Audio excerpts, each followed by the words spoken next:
the Scottish Countryside Alliance, the British Association for Shooting and Conservation were all represented on the steering group for the Glasgow University Research Project, and we will listen closely to their views in the weeks ahead. Okay, that ends portfolio questions.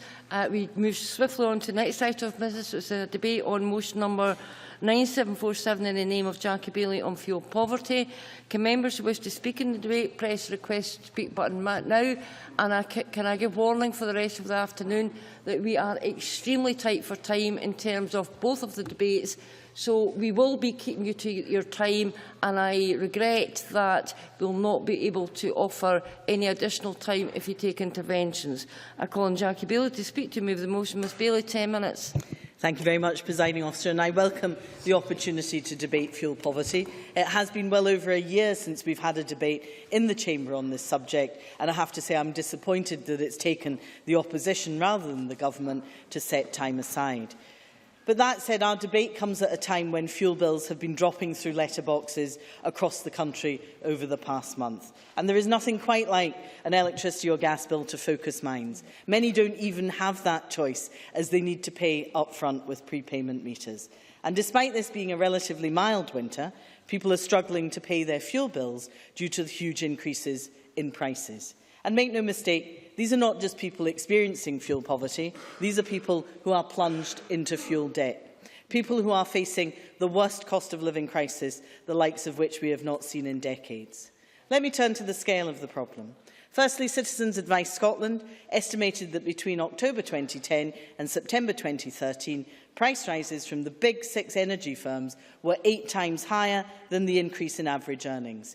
CAS also estimated that by January 2014, the big 6 suppliers had increased their prices by around 37%, completely outstripping the rises in inflation at 10% and average earnings at 4%. And if you need further evidence than this, there is research from the Department for Energy and Climate Change which indicates that household bills have increased by over £300 in just a mere 3 years, while small businesses have seen their energy bills rise by over £3,000. So there is no doubt that costs are going up at an alarming rate. And finally, we have the Scottish Government's most recent estimate that there are 647,000 fuel-poor households in Scotland. But that figure is not up to date, and it only takes you to the midpoint of 2012. It fails to take into account the inflation-busting increases in energy bills. Energy Action Scotland, using the government's own basis of calculation, believe that the number is nearer 900,000 fuel-poor households in Scotland. And in their recently published UK Fuel Poverty Monitor, they estimate that the figure could be just over 1 million households. Now, that is staggering.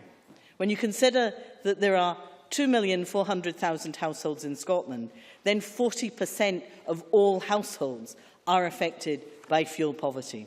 That's the highest figure I've ever known, and it is truly a national scandal that so many people are forced to choose between heating and eating. Scottish Labour believe that a warm, dry home is a basic human right, and that fuel poverty has no place in a civilised first world country. And I am sure that that is a view which is shared across this chamber. But it is that belief that motivated us to bring forward legislation in the 2001 Housing Scotland Act. Our commitment was quite simply to end fuel poverty by 2016.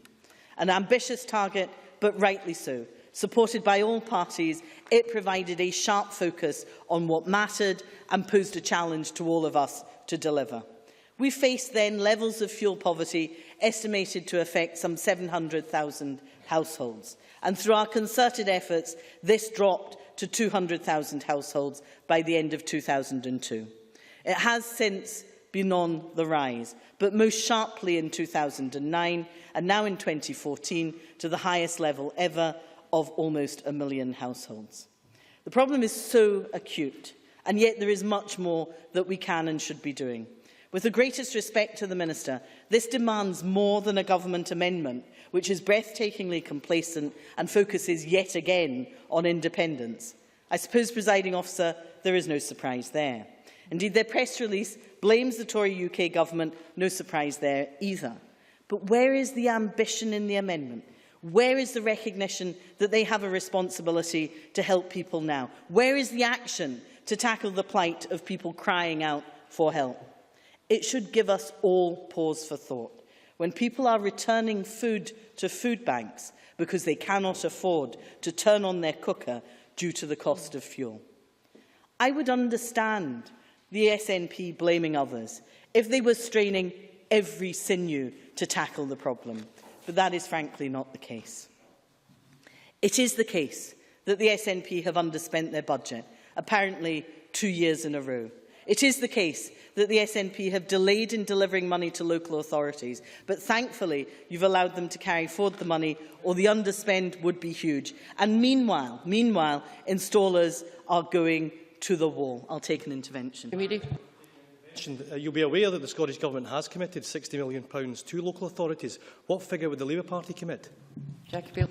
I think we would seek to match that, but we would indeed go further. Can I invite you to look at our publication on fuel poverty, a challenge paper where we set out a range of measures that we would take. It's not just about doing one thing, it's about making sure as well that you get the money out the door, because the Minister boasts about the size of the budget in her amendment. The truth is that this is about £70 to £79 million a year, rolled up over 3 years to look like a big figure. The reality is that Energy Action Scotland and others have said that you need to spend 4 times that amount if you are to have any hope of meeting the 2016 target. And in any case, this government does seem to have a problem, which I hope Jim Eadie would acknowledge, of getting money out the door at a time when no one can deny the scale of need. And then we have the changes to the energy company obligation made by the Conservative government. Not ideal, but the Scottish Government have known about those potential changes for a while and have done little to counter this. There is no challenge on their part to the Big Six, and frankly, the annual tea and buns with the Minister and cosy chats just will no longer do. The suggestion that independence will solve all of this, frankly, is nonsense. And just look at renewables. And I do support renewables and investment in them. We do very well with investment in renewables from the UK Government, get substantially more than our population share. The last time I looked, I think we received 1/3 of all investment, yet our population share would be 1/10. In an independent Scotland, the burden of renewables will fall on Scottish consumers alone. That would increase household energy bills by £875 a year. I see the Minister shaking her head. This is an independent report from Citigroup. I will send her a copy so she can read it. But you know, Presiding Officer, the Government's response is simply not good enough. Look carefully at the report by the Scottish Fuel Poverty Forum, and they even tell you so. The Forum's report touches on the Government changing the definition of fuel poverty. Now, aside from the Minister herself ruling out any change to the definition in a previous debate, this would be a truly pathetic response to a national scandal of the scale we are seeing.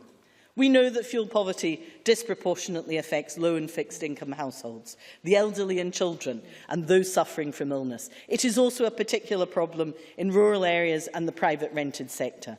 We do need to do more to ensure that rural, remote and off-gas grid areas are better served by the main fuel poverty programmes. And in the private sector, whilst I understand legislation to set minimum standards of energy efficiency is planned for 2018, it could be done much quicker. Indeed, it looks like the rest of the UK will have this in place long before us, and there is no reason for delay.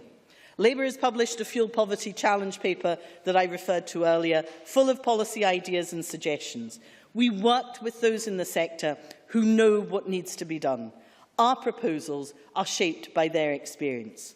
At a UK level, Labour has pledged to freeze energy bills whilst reforming the energy market and creating a tough new regulator in place of Ofgem. It's estimated that such a freeze would save consumers £120 and businesses £1,800. The real prize is reform of the market, not simply moving green levies from bill payers to taxpayers, which is the SNP's proposal. Wholesale costs account for half of a bill. Green levies account for a fraction of that. SNP MPs singularly failed to support a price freeze when it was debated in Westminster. It is clear, to me at least, and increasingly to the country as well, that the SNP is siding with the big six energy companies rather than being on the side of ordinary people who are struggling to pay their bills. But there is much we can do in Scotland. Labour's challenge paper sets out a raft of measures that we could take. Everything from an ambitious house-building programme that will see an increased number of energy-efficient homes across the country, to paying the living wage to those on the lowest incomes. Action on rural areas, the private rented sector, microgeneration and prepayment meters. We all know the connection between fuel poverty and last 10 seconds. Generally. Can I therefore ask the Minister, given the scale of the scandal we face, to rise to the challenge, set up a task force to work with all of us across the Parliament to urgently tackle the scourge of fuel poverty, because by working together, we can put in place the measures needed to end fuel poverty by 2016 and make a difference to people's lives. Thank you. Can I now call on Margaret Burgess to speak to move amendment number 9747.2? Minister, you've got precisely 7 minutes. Okay, thank you, Presiding Officer. And I welcome the opportunity to outline the actions the Scottish Government has taken and continues to take to combat fuel poverty in Scotland. The Scottish Government has a clear vision that every one of us in Scotland should live in a high-quality, sustainable home that we can afford to heat, and I agree with Jackie Baillie on that. And we do work with other stakeholders. Jackie Baillie talked there as if we are working in isolation and talked about how they are working with the stakeholders. We work very closely and collaboratively with the Independent Fuel Poverty Forum, and we took on their recommendations at the last time they review the policies of the Scottish Government and how we are meeting our targets. And they do that, and we take on their recommendations. The last time we took every recommendation on, and we're looking very closely at their current recommendations.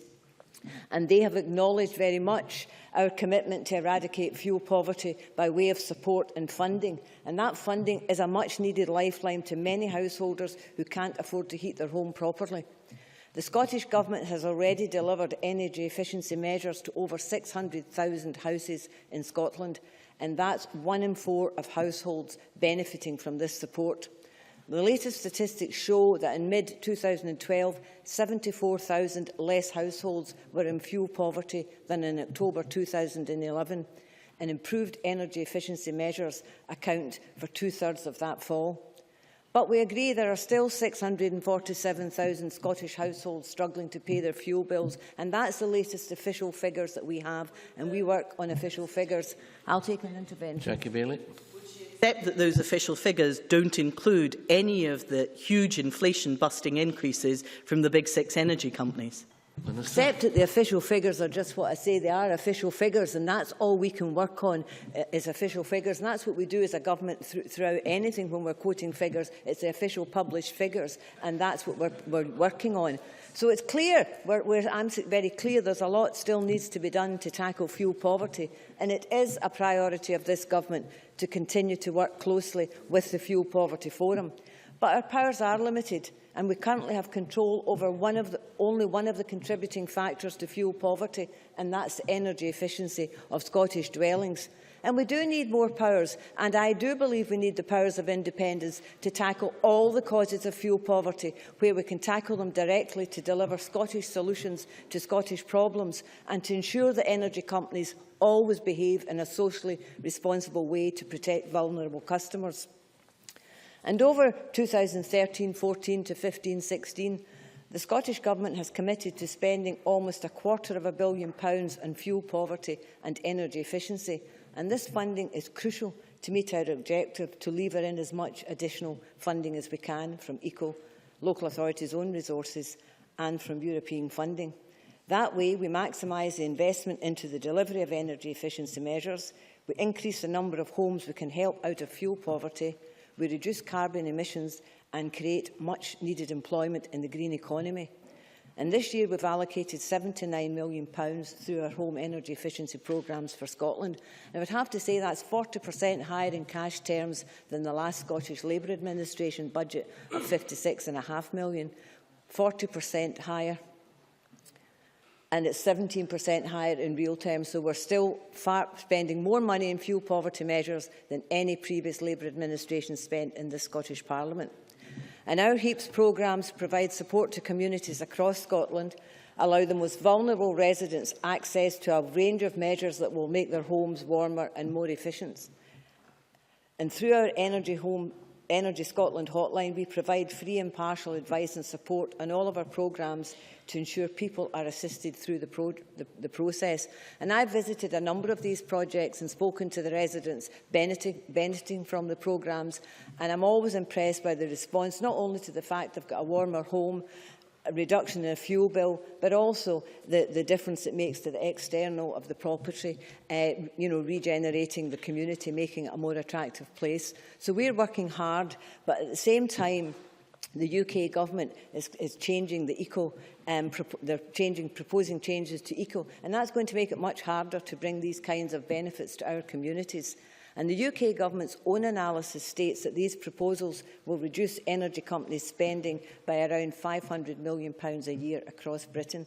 And that's a reduction of around £50 million a year in Scotland, and could result in up to 1,300 fewer jobs in the low-carbon economy, because there's now a shift away from the hard-to-treat cavities and solid wall insulation needed in Scotland in favour of cheaper measures. But despite the UK government changes to eco, we remain on track to deliver all of our funding allocation, and we're increasing the maximum value of grant support to homes to mitigate the impact of these changes. I'm listening to what Jackie Bailey is saying there. We have got our money out. There was a delay at the start of last year in the funding, simply because the UK government didn't publish their guidelines in eco, and also the local authorities had to procure. But this year, the funding is out, and in March for the current year, local authorities were told of the money they're getting, and they tell us currently that they're on track to spend all of the funding that the Scottish Government is giving. Jackie Bailey. Because my understanding from local authorities is that you've extended the deadline for the expenditure of the money, because it wouldn't be spent by the end of the financial year. You've given them longer. You have indeed underspent your budget by the past 2 years. Minister, now in your final minute. It has been spent in energy efficiency measures in home. We're delivering more energy efficiency measures in Scotland per head of population than the rest of the UK, and will continue to do that. And that is because of the funding the Scottish Government has contributed. And I'm not just saying that. The energy companies are saying that. Local authorities are saying that. The Fuel Poverty Forum is saying that. They're all telling us. You may laugh. The reality is we're delivering more energy efficiency measures per head of population in Scotland than they are in the rest of the UK, and we're consistently doing that. And we're spending more money in fuel poverty than the previous Labour administration. We've also committed to, in our white paper, that we will remove that obligation from the companies, put it onto public expenses, ensure that energy efficiency measures continue, and it will be a year-on-year reduction to our consumers in Scotland, as you draw not to a close, simply a temporary please. measure as the Labour government as the Labour Party are proposing. Close, Theirs please. is a temporary measure. I'll continue the rest of my remarks in the closing. Thank you. That's great.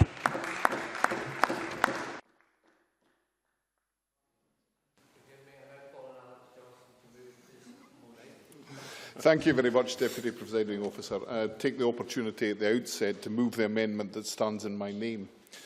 Fuel poverty is something which impacts on every household in Scotland to some extent. We've already heard figures suggesting that up to 40% of Scotland's homes are now technically defined as being in fuel poverty. But yet, for many, many more, fuel bills are becoming a larger and larger monthly expense and are having a bigger and bigger impact on the way in which household budgets have to be managed. So there are many people out there whom we should be concerned about. Yet, when we talk here in a debate about fuel poverty, I think it is irresponsible of us to allow any particular political party to attempt to claim the high ground. The fact is that it has become a priority for us to deal with this, and what people expect, those who are currently suffering from fuel poverty, is to see politicians work more closely together in order to achieve these objectives. I will try to work more closely with others in this chamber, but unfortunately I will also indulge in the practice of blaming other people for some of the mistakes that got us to where we are today.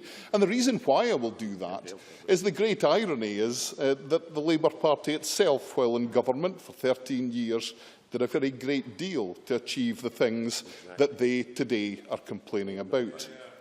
We've heard a great deal about the problems of the... Oh no, let me continue. I think I can inform you at great length. We've heard a great deal today about the big six energy suppliers and the fact that that monopoly position they have almost achieved allows them to manipulate the market somehow. Yet it was on Labour's watch, in fact largely on Ed Miliband's watch, that the number of major suppliers shrank from 15 in the year 2000 to a mere 6 by 2010. In that time, gas bills more than doubled. And we have also seen Labour oppose the competition inquiry, which would do something to fight against the monopoly position achieved by our energy suppliers today. The fact is that much of what Labour and Ed Miliband himself have proposed in the past would have meant energy supply or energy costs would have been very much higher today than they would otherwise be. Ed Miliband, I see, planned to add £193 a year to fuel bills and now wants a target for clean electricity by 2030 that would add £125 a year to bills at today's prices. Oh, go on, very briefly. Jackie Bailey. Let me, on a serious note, say I absolutely am committed to working with everybody across this chamber to tackle fuel poverty. It'll be interesting to see if the government is. But would you care to comment that when Ed Miliband was Energy Secretary, bills indeed fell by £100. Under David Cameron, bills have risen by £300. Alex Johnson. Explain that. And this is a very useful point to make to the SNP for a completely different reason. And that is that during the year of 2008, energy prices peaked with oil at a value of $140 a barrel and in 9 months dropped $100 a barrel to only $40 a barrel. That's why energy prices dropped under Labour. It had nothing to do, in fact, it was in spite of the efforts of the great Ed Miliband himself. And in the time that the Conservatives have been in government, in Westminster, we have seen the error of the ways of previous governments. And we have taken the opportunity to move quickly to simplify tariffs and to enable faster switching for those who want to take advantage of the opportunities in the marketplace. We, in the most recent budget, reduced green levies and brought in further measures to promote energy efficiency. That competition review I mentioned earlier will go ahead and make sure that we in this country have a truly competitive system of energy supply, which will result in lower prices for consumers. And there will be sanctions and penalties to make sure that these are properly enforced. In the same time, we have also taken measures to protect winter fuel payments for 12.7 million pensioners across the UK as a whole. We have reinforced cold weather payments. We are making energy companies support the most vulnerable. New funding for energy saving improvements in homes will benefit those all over the country, including Scotland. Reducing our dependence on expensive imported energy sources will also have the effect of cutting energy costs. And tax breaks for companies exploring for shale gas can begin the process of taking us into a position similar to that we enjoy in North America today, where energy prices are falling and are falling both for industry and for domestic consumers. There is so much we could achieve by working together. Come on, let's work together for the benefit of those who need our help. Many thanks. We're very tight for time today. Speeches of 4 minutes now, up to 4 minutes, please. Mike Mackenzie to be followed by Hugh Henry. Presiding Officer, fuel poverty is much more complex issue than the Labour motion suggests. It's a function of energy prices, earnings, quality of housing, climate, access to the gas grid and other complex factors far beyond the Labour Party's level of understanding. And like most of the failings of successive Westminster governments, far beyond the ability of the Scottish Government to fully mitigate. Ed Miliband, when he was Energy Secretary, failed to fix the roof when the sun was shining, and now that it's raining, the Tories, with their austerity programme, are taking the buckets away from the Scottish Government, as well as selling off the slates on the roof. rising energy prices well beyond the level of inflation, well beyond increases in earnings, well beyond their ability to insulate, is the main factor driving fuel poverty. This, in turn, is due to a failure of energy policy of both the current and the previous UK government. Energy prices are elastic, just like the price of apples. When there is a shortage of apples, the price of apples rises. When there is insufficient energy, the price of energy rises. Ofgem has been issuing stark warnings. No, thank you, I'm short of time. Ofgem has been issuing stark warnings that the lights will go out soon in England if reserve capacity generation is not urgently increased. It's now approaching 2%, when for safety's sake it should be around 25%. On a couple of recent occasions, prices as much as £30,000 a kilowatt hour have been paid in short-term energy markets just to keep the lights on. This drives average energy prices upwards. Ed Miliband's proposal to cap energy prices was ill-judged, driving investment away from energy generation, especially renewables investment. And the Tory government's reaction in deciding to reduce and ultimately to scrap ECO without a successor scheme in place was equally unwise, leading to the mothballing of many energy efficiency schemes right across Scotland. But if that was unwise, the decision to subsidise Hinkley Point to the tune of £35 billion at double the wholesale price of energy was just as bad. Further costs... No, thank you. No, thank you. I'm very short of time. Further costs are added with clean-up costs paid by the taxpayer. For example, decommissioning of Sellafield is estimated at £67.5 billion, over £1,000 for every person in the UK, ensuring that those people who remain in the Union will be paying very high energy prices for a very long time to come. Presiding Officer, fuel poverty is at an unacceptably high level of 20% across the UK, but it's now running at well over 30% across Scotland. But what is truly shocking is that it's running at well over 50% across our islands. In fact, one study suggests it's 88% in Orkney, but it's high also in Shetland and the Western Isles. As you draw to a close, please. Islands that are prevented from realising the opportunities offered by renewable energy by lack of investment of grid infrastructure by that same UK government. That doesn't sound like a union dividend to me. That sounds like a union disaster. And that is why increasingly sounds like the end of your speech. People on Scotland's islands are telling me that they'll be voting yes in September. Many thanks. Now call on Hugh Henry to be followed by Rob Gibson. Thank you, Presiding Officer.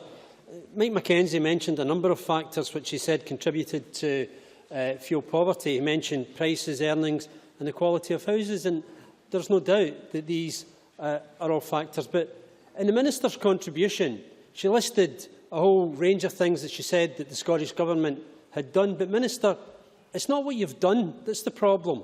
It's what you haven't done and the problems that you're creating in constituencies like mine.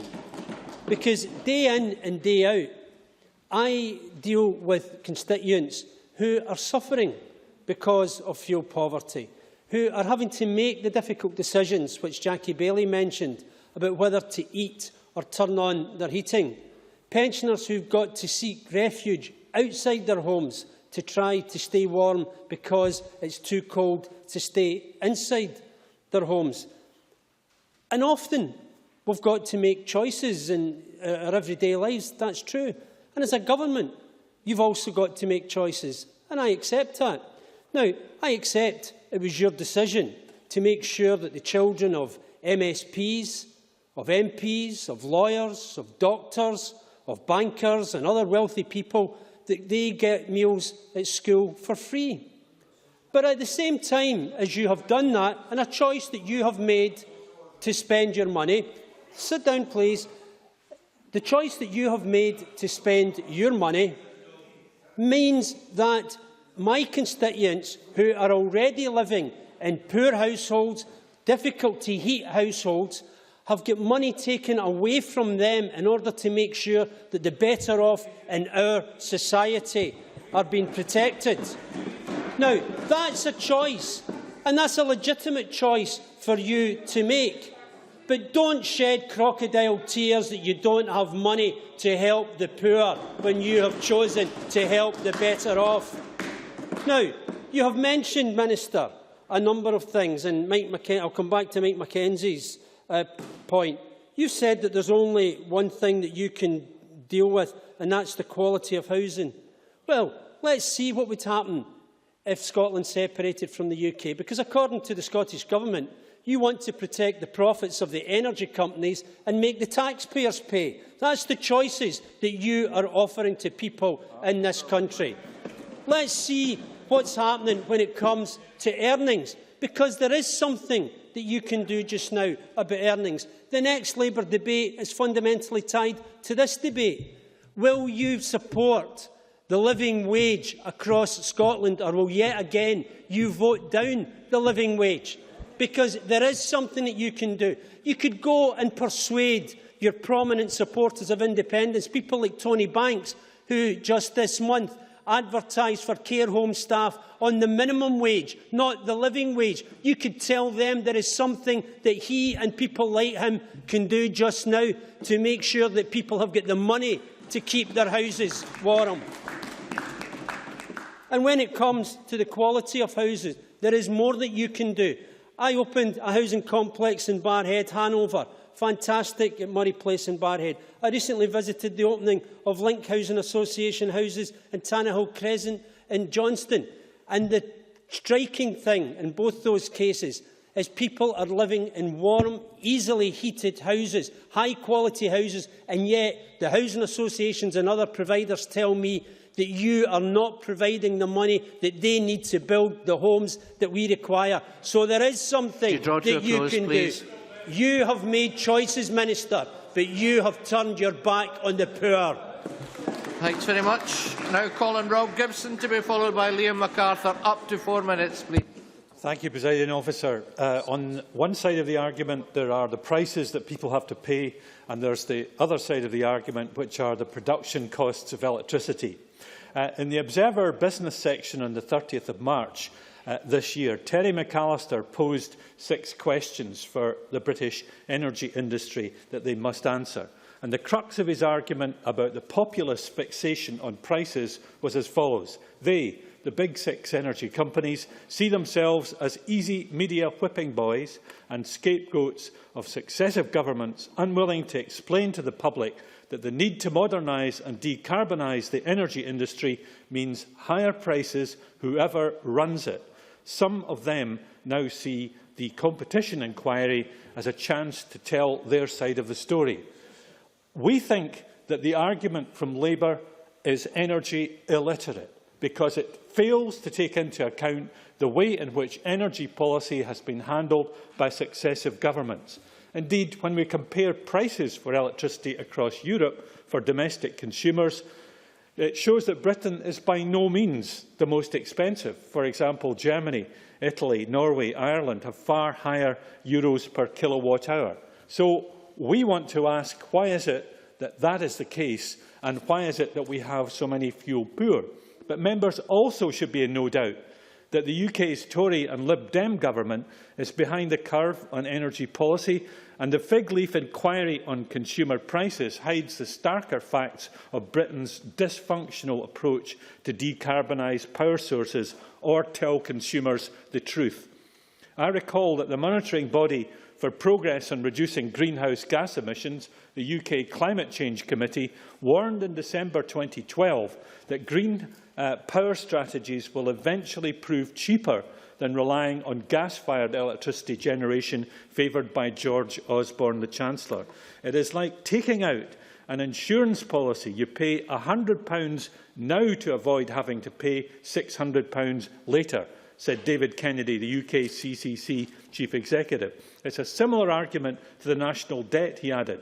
It's about not lumbering our kids with the costs associated with bad decisions that we have made. We in this Parliament have some of the powers. Labour says there's much that we can do. But the SNP is saying we want to have all of the powers so that we can make sure that we solve fuel poverty, that we don't just complain about having the poor as the butt of this problem. Labour's pledge to freeze gas and electricity prices until 2017 is something which is not solving the problem. The SNP plans for an ongoing permanent cut in energy bills, unlike the temporary measures of Labour. While Labour propose a temporary price freeze for 20 months, with powers of independence, we will permanently remove the costs of the Warm House discount and the energy company obligation from the bills. This would give help to hard-pressed consumers year in and year out, and it would help the fuel poor because we would move the spending on to having the cheaper renewable energy, which subsequent generations will most certainly benefit from. And it's a fact, as Terry McAllister said, that it is unsustainable to keep loading the cost directly onto consumers through energy bills, as this hits the lowest paid and most needy.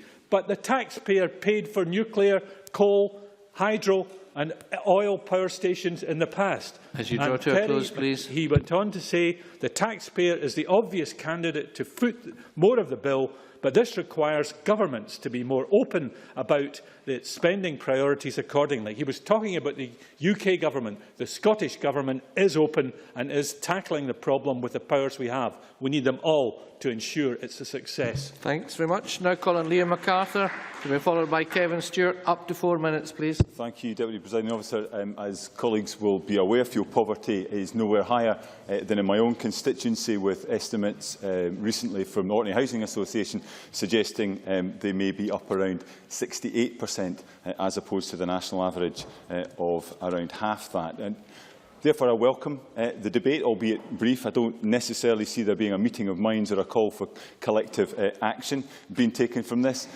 And while I accept that Labour's price policy freeze has been successful in putting the SNP government in a spin, where we had 3 different responses across 3 days from 3 different ministers, I do think, however, it runs the risk of increasing bills, reducing competition, putting at risk vital investment and hurting small suppliers, thereby reinforcing the domination of the Big Six. The Tory amendment fairly points all these out before going on to entirely ruin it all with a customary rant about onshore wind.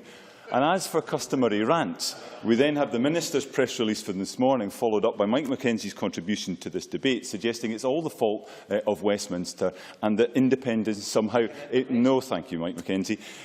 That independence is somehow some magic bullet. As Jackie Bailey pointed out, this is utter nonsense, not just in relation to the potential impact on investment in renewables, but also the implications for customer bills. And it seems to betray a complete misunderstanding also of how ECO works. ECO is made up of the Affordable Warmth Programme, 360 million targeted at fuel-poor households, carbon-saving communities obligations, 190 million focused on poorest areas, and the carbon emissions reduction obligation. And it is only the latter that is been subject of reductions, compensated for by £540 million of extra public spending on household energy efficiency incentives, including £450 million to help improve energy efficiency in the private rented sector, something I think colleagues across the chamber have pointed out has been lacking to date. So not an attack on the fuel poor as portrayed by the Minister, quite the contrary, a package of measures and changes to energy policies that has enabled the £50 to be taken off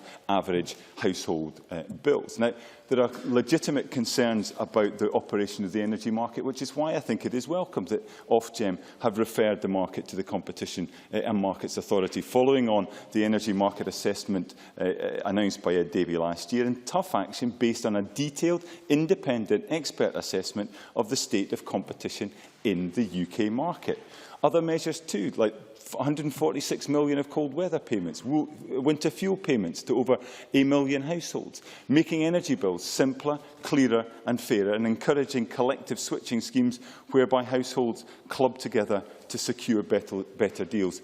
21,000 households having benefited by an average of £131 so far to date. Not enough, certainly, I would agree, but far from the picture painted by the Minister and some of her backbench colleagues, and a more robust and sustainable response to justified public concerns about fuel costs than a counterproductive price freeze. Deputy Presiding Officer, successive governments north and south of the border of all political hues have, I believe, prioritised the fight against fuel poverty. Yet, despite that, the number of households affected has never been higher, not least in my own constituency. That is not acceptable, but neither will it be addressed by either scapegoating or gimmicks. And I would urge Parliament, despite the impending entertainment of September, to gather together in common cause to address a problem we all accept as out of control and needs urgent tackling. Thank you. And thank you. We now move to 3-minute speeches. Kevin Stewart, to be followed by Murdo Fraser. Thank you, Presiding Officer. And can I first of all say that I think it's a scandal that we're having to discuss fuel poverty in energy-rich Scotland. And I think that that in itself quite clearly shows the failures of the current system, which have been presided over by the Westminster Government, past and present. Can I say that reading Jackie Bailey's motion today, Presiding Officer, I was filled with some dread because it mentions reform of the energy market. And why does that fill me with dread? Well, as has been pointed out previously, in the year 2000 there were 3 generating companies and 14 energy suppliers in the UK. After the last set of Labour reforms, we were left with the big 6.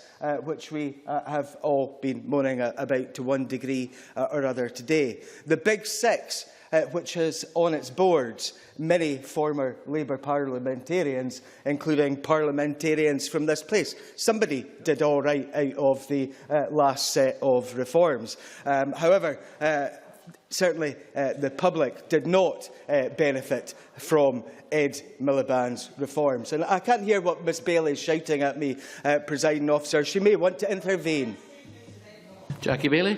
I seem to recall a distinct number of SNP, either former employees or current employees of some of the Big 6. Does he deny that? I'm talking about members of the board who direct policy, Presiding Officer, the folk with a real influence, who have moved from Parliament onto the boards of the Big 6 after Labour's last set of reforms. Let's look at some of the issues that we face. There's been lots of talk today about price rises, but let's look at the fact that incomes have been slashed right across this country, particularly the incomes of the very poor and very vulnerable in our society, with the welfare reforms that have emanated from that place in Westminster. These are the tragic things that are happening on a day-to-day basis, where folks are going to food banks, as has rightly been pointed out before, and are saying to the people there, the volunteers there, that we can't heat our food. We can't heat our food because we have no energy at home. We've been cut off. This is the true scandal that we have to face, and that is something that we require all of the powers in this Parliament to deal with. Let's look at another fact. Third Force News on the 28th of March shows that £36.58 per electricity customer is invested in energy efficiency in Scotland, compared to only £3.52 in England. That shows that with the powers that we do have, that this government is doing what it can. What we require is all of the powers to tackle not only this, but welfare reform and a ton of other issues that we need to deal with. Many thanks. Now calling Murdo Fraser, to be followed by Rhoda Grant. Up to 3 minutes. Thank you, Deputy Presiding Officer. Can I start by congratulating the Labour Party on selecting the subject of fuel poverty for the debate this afternoon, and I welcome the opportunity to highlight what is a growing problem for many of my constituents and people across Scotland, even though I might differ from Labour in terms of the solutions we might propose. And Jackie Bailey was quite right to highlight the statistics about the rising problem of fuel poverty and the irony of the Scottish Government's target to eradicate fuel poverty by 2016, only 2 years down the track, and yet we are nowhere near meeting that particular target and nowhere close to it. So far, Ms Bailey, we are in agreement. But I want to concentrate the remainder of my remarks and I only have 3 minutes to go, on energy prices. Because the UK Labour leader, Mr Miliband, has proposed a freeze in gas and electricity prices until 2017. Now, I don't often find myself in agreement with Fergus Ewing in the Scottish Government on energy issues, but this is one issue where he and I are in absolute accord. Because this announcement from Mr Miliband is utter nonsense, which will deter investment in the development of new energy sources, and in any event would be easily circumvented by price rises prior to any general election, where the market felt that the prospect of Mr Miliband being successful, however dreadful that might be, was a realistic one. And indeed, the pledge already looks to have been overtaken by events, because already one of the big six, SSE, based in Perth, has agreed its own price rise, and I'm sure other suppliers will bring these forward. And I accept there are issues in the energy market with competition, which is why the recent Ofgem recommendation for a Competition and Markets Authority is, to me, the right way forward. But we cannot ignore the elephant in the room here, which is the high cost of low-carbon energy, as Rob Gibson quite fairly acknowledged. Exactly the type of energy which Ed Miliband was so enthusiastic about when he was the Energy Secretary in the UK Government. At the time, he was happy to see bills rise to pay for low-carbon energy. And now to take a different view and complain about these very price rises reeks of opportunism and hypocrisy. SNP ministers in this chamber will week after week come and denounce the high cost of new nuclear power, and they will state quite rightly this is double the market price for today's electricity. But what they fail to mention is that the renewable energy, which they are so fond of, they and their backbenchers are so addicted to, is even more expensive than new nuclear power. Even the most mature renewables technology, onshore wind, is today coming in at more expensive than the contract signed for the new nuclear power station at Hinkley Point, which Mike McKenzie rails against. And of course, these strike prices are only part of the picture. Because unlike nuclear power, which is a source of reliable baseload, wind power provides an intermittent, unreliable and unpredictable source of power, which requires backup at all times from conventional generation, and also requires substantial grid upgrades, all of which has to be paid for by the poor consumer. There's no wonder we've got fuel poverty, Presiding Officer. Mr Miliband is going around telling us if Labour win the election, we'll have to embrace wind turbines. More wind turbines means more fuel poverty. Thank you very much. Now Colin Rhoda Grant to be followed by Dave Thompson. Thank you, Presiding Officer. Our target to eradicate fuel poverty now seems like a fantasy. The Scottish Government have consistently cut fuel poverty funding and underspent that even smaller budget. They have shown no commitment to tackle fuel poverty, and this is all the more inexplicable when fuel poverty is on the increase due to increased costs in fuel and wage decreases throughout our community.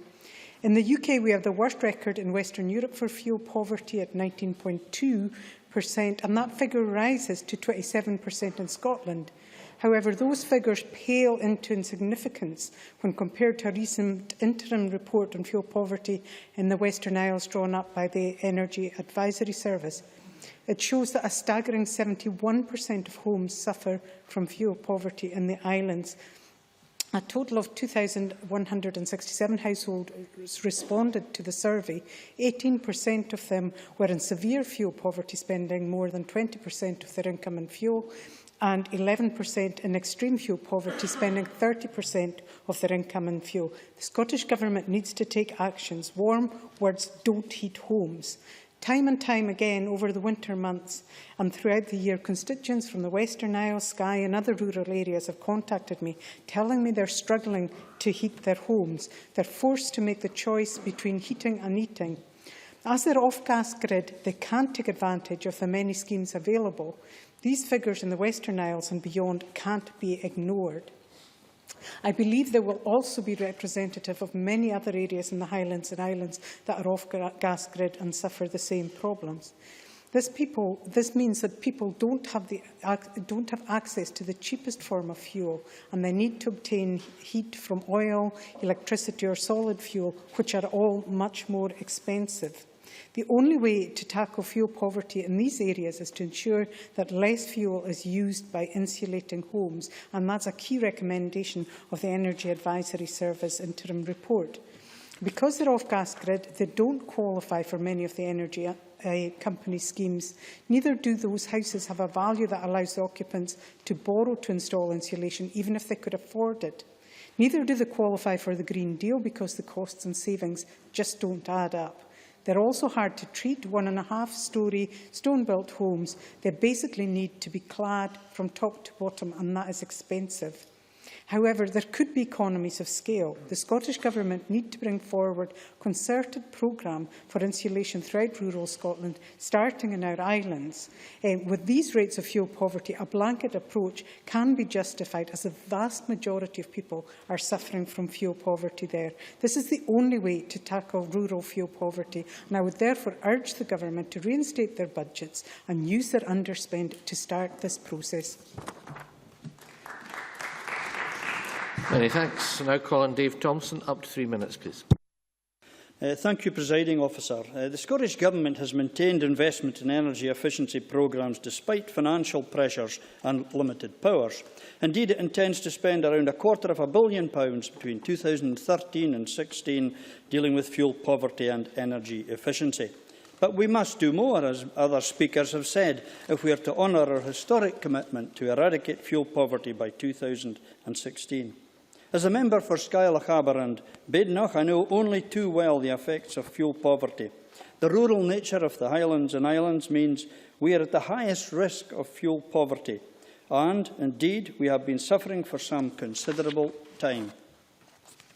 In Skye, the latest figures show that the area has one of the highest proportions of severe and extreme fuel poverty in Scotland, with at least 50% of the population living in fuel poverty. Previous figures have shown that pensioners in the islands and in the West Coast are most badly affected. Fuel poverty is now affecting, as Rhoda Grant has said, almost 3 times as many Western Islanders and twice as many Skye residents and West Highlanders than anyone else in Scotland. As if that was not disastrous enough, this has resulted in an eat or heat dilemma for many and is creating an additional need for more food banks. According to the recent briefing on fuel poverty by Energy Action Scotland, rural consumers are being hit by the dual problem of having the most energy-inefficient homes and the most expensive energy. It highlights that very remote areas of Scotland are not well served by current programmes aimed at reducing fuel poverty and improving energy efficiency. Energy Action Scotland advises that remote, rural and off-gas grid areas need to be better served by the main programmes, in particular with supported measures for hard-to-treat homes and houses using LPG and oil, which are currently not covered. This is because the energy companies will not include replacement LPG and oil boilers in their eco-schemes. This is discrimination which should end forthwith and lies with the UK Government. At least the SNP Government has begun to tackle this problem by providing specific funding to be used to deliver heating and insulation improvements for low-income and vulnerable households in off-gas grid properties, and my constituents welcome this. For an energy-rich country like Scotland and its renewable energy-rich north to have so many of its people living in fuel poverty is an absolute scandal, which will not be allowed to happen after independence. No longer will Scotland need to wait and see what hand it gets dealt from Westminster. As you draw to a close, please. We will be able to direct policy towards eradicating the scourge of poverty and all the ills that deprivation entails. Many thanks. Now call on Alex Johnson. Up to 4 minutes, please. Oh, sorry, I'm behind the times here. Now, we've had a very interesting debate, but one that has unfortunately not shed very much light on what we want to achieve here. We've all said that we want to see fuel poverty eradicated, and we all want to work together to ensure that we make some progress against that. Yet, as we've gone round the chamber, we've heard the same lines that we've heard time and time again. We've heard the SNP consistently argue for policies that would inevitably push up the cost of energy on a domestic basis as well as in a broader sense, and yet their answer is simply to blame Westminster.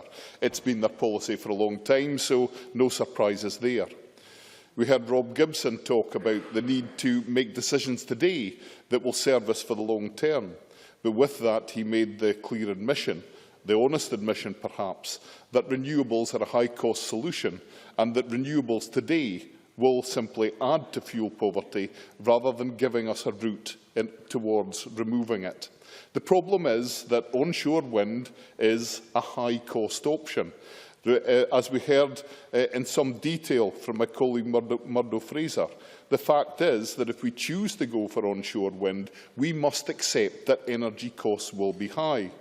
It was noted, and I thank Liam MacArthur for making quite clear that we included our customary, he described it, rant against onshore wind. Well, onshore wind is expensive. If we don't want to promote a continuation in the rise in fuel poverty, we must address this problem. As Kevin Stewart and others said, Scotland is an energy-rich nation, yet that energy comes at a high cost. The future of an independent Scotland will be dependent to some extent, should it ever happen, on the high cost or the high value of the energy we produce. In fact, the promises that are made week in, week out about what can be achieved with the money that can be drawn out of Scotland's energy resources belie the fact that occasionally we have debates such as this, where the same SNP members stand up and complain about the cost of energy. The two things do not go together. We cannot have both. Very, very briefly. Thank you, Presiding Officer. With the profits, with the taxation raised from Scotland's energy, we can actually ensure that we eradicate not only fuel poverty, but poverty as a whole. Wouldn't you think that would be a good thing, Mr Johnson? Alex Johnson? Well, just on let's take a shallow line on this. Most of the tax that's raised in the North Sea now is enhanced corporation tax. Your government is proposing to slash corporation tax. Let's address that some other time. The truth is that energy costs are rising. Energy costs are rising. Fuel poverty is rising. Decisions are being deferred about how we produce our energy in the future. Low-cost solutions must be our preferred option. We need to get together as political parties in Scotland and address the issue of the cost of the energy we supply. Options exist here in Scotland today to pursue a lower-cost approach. We must, as political parties, work together around this chamber to pursue these low-cost options and not ignore them in the pursuit of some other green priority, but at the expense of the poorest in society who cannot afford to heat their homes. We cannot have both options. We cannot have it both ways. We must choose. Let's choose constructively. Many thanks. Now call on Margaret Burgess to wind up on behalf of the Government. 6 minutes, please. Okay, thank you, Presiding Officer. I think that one thing we are all agreed on in this debate is the fact that in a country, as Kevin Stewart said, as energy rich as Scotland, having as many people in fuel poverty is a disgrace. I want to tackle some of the points that have been raised during the debate. I'm going to start first with Hugh Henry, the points he made. I think what he did during his speech is reiterate that the Labour Party, despite supporting the Scottish Government budget, are opposed to free school meals, despite all the arguments for it and all the support for it. He was very clear about that they don't support that. He talked about choices. Well, the Scottish Government has made a choice. We have made a choice to increase what we're spending on fuel poverty and have done that, which is more than was done by the previous Labour administration. We also have made a commitment in the White Paper that we would increase the minimum wage and benefits in line with inflation, and so that we would not have the gap between the rich and the poor that he talked about. So we have made choices, and we have choices to help those that are poorest in our society, and I think that's important. He also mentioned the fact that we're saying what we've done and not what we're doing. What I said at the start of my speech was, here I was pleased to outline what the Scottish Government were doing and had done and were currently doing and will continue to do within the powers we have to eradicate fuel poverty in Scotland. Because make no mistake about it, we are committed to eradicating fuel poverty. And it's absolutely right. We have spent the budget. Now, I hear Jackie Bailey sniping in the sidelines here about we haven't spent the budget.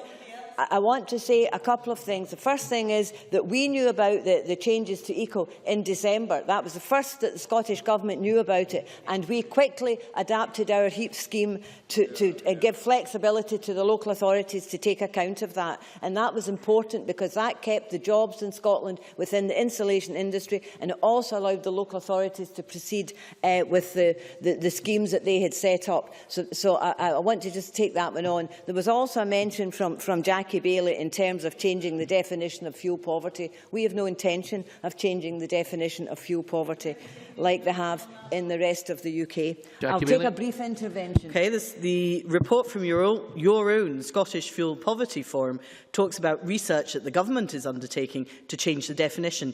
Are you now clearly saying there will be no change at all to the definition? What I'm saying is, and what we said the last time, is the Scottish Government has no plans to change the definition of fuel poverty.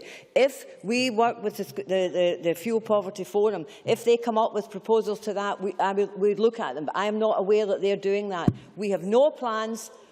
The Scottish Government has no plans to change the definition of fuel poverty. And that's simply the end of it. We have no plans to do that. But what we have done, and I think it is important, we're getting 10 times as many measures in Scotland, and I think that was mentioned by someone else. We have 10 times as many measures in Scotland than there is in the rest of the UK. We are outperforming the rest of the UK. Sedentary interventions are no more welcome than they ever were, Mr Simpson. Well, basically, the opposition don't want to hear this. They don't want to hear what the Scottish Government is doing to help with fuel poverty and in our homes in Scotland. We are managing to deliver our HEAPS programme despite the proposed changes to ECO. And make no mistake about it, I think it was Liam MacArthur who had said, the UK Government themselves have said that £500 million less will be spent on energy efficiency measures because of these proposed changes to ECO. That's £50 million in Scotland, and that will have a knock-on effect in what we are doing here in Scotland. We are helping those that are most in need within our communities. We've already supported over 600,000 households since 2007 to install energy efficiency measures across Scotland. And that's 1 in 4 households, and that can't be pooh-poohed by the opposition. But I will say, and I will say it again as have some of the other members in the chamber, we've only got powers over energy efficiency. We don't have powers over our economy. So there's a limit to what we can do. But we have made a commitment in Scotland's future that we will significantly cut energy bills, but year on year, while still maintaining expenditure on energy efficiency. And there is no commitment for the Labour Party in that. The Labour Party have proposed a temporary freeze on energy companies' bills, but they have made no commitment to spend money in energy efficiency measures. And let's not forget, when the Labour Party were last in power in the UK in 2010, they were consistently spending less year on year in energy efficiency measures, and that has to be said as well. So the Labour Party proposed to freeze energy prices in the short term, but we are proposing a year-on-year reduction in people's fuel bills in Scotland, and that's important. It has to be consistent, and the bills have to be reduced year on year. And I know that I can see members of the opposition laughing at that, but that's the reality of it, that we've made that real commitment year on year, and we'll continue to do that. But I do believe, and it's been said by a number of members on this side, without all of the powers and the factors of that contribute to fuel poverty, we can't do as much as we want to do. We want to eradicate fuel poverty. There shouldn't be fuel poverty in a country as energy rich as Scotland, and we are committed to eradicating. We will do everything within our existing powers, but we could do a lot more with the full powers of independence. Many thanks. I now call on Mary Fee to wind up the debate on behalf of the Labour Party. 8 minutes, please. Thank you, Presiding Officer. Over half of single pensioners are in fuel poverty in Scotland. The elderly, single adults and those in rural communities are most affected by the scandal that is fuel poverty. That's why Scottish Labour have tabled this debate today. Scottish Labour want an energy market that works for the people and not the energy companies and their shareholders, many of whom are overseas companies. As a result of the dominance of the Big Six, we have price increases far beyond inflation, and this has partly resulted in the scandal of fuel poverty that we have today. And as we've heard this debate today, we are not immune again from the bickering and rhetoric that we have come to know so well during the ongoing constitutional debate. The SNP mantra of "it's not our fault, it's Westminster's" wheeled out once again. What I will say, no matter what the result in September, fuel poverty will not disappear overnight. It needs a party committed to make a difference, and that is both Scottish and UK Labour. That's why we will freeze prices while we reform the energy market. While the SNP sit in their hands, and along with the Tories, their MPs vote against such Labour proposals. Jackie Baillie rightly highlighted in her opening remarks that a staggering 40% of households in Scotland are fuel poor, almost 900,000 people. Now, the Minister rhymed off figures and facts and told the Chamber of meetings held and visits carried out. Perhaps the Minister might have spent a bit more time reading our own report, Chapter 2, pages 7, 8 and 9, proposing to change the definition of fuel poverty. And in fact, paragraph 1 of the report details that. So perhaps the Minister should spend a bit of time reading that. Absolutely. And in the Scottish Conservative amendment, Alex Johnson clearly has it in for Ed Miliband, I don't know why, and our pledge to freeze energy bills from 2017, calling it unworkable, despite SSE introducing a freeze already. And it's clear that on energy prices, the Tories and the SNP are on the same page, or at least Alex Johnson and Fergus Ewing are. And while Scotland has the 4th highest household income of any of the 12 UK regions, we have the highest rates of fuel poverty. However, it's not solely prices that result in fuel poverty. There are major issues surrounding energy efficiency, and we need to ensure that any programme is fully monitored and evaluated to ensure it was money worth spending. Otherwise, we could throw away millions of pounds and make little or no difference to the painful choices families, the elderly and those in rural communities have to face. There also appears to be an underlying issue in that people don't know what programme they can apply for, and this needs to be addressed. Energy Action Scotland has 5 key asks and includes the public reporting of the main Scottish programmes if progress is to be recorded and lessons learned, as well as improvements in the remote, rural and off-grid areas and their access to the Scottish Government programmes. And Rhoda Grant quite rightly raised the issue. No, I've got a lot to get through. I'll carry on. If I've got time, I'll let you in later. Rhoda Grant rightly raised the issue of rural fuel poverty in her contribution. Rural fuel poverty is worse than urban fuel poverty, as highlighted in the recent renewable heat debate in this chamber.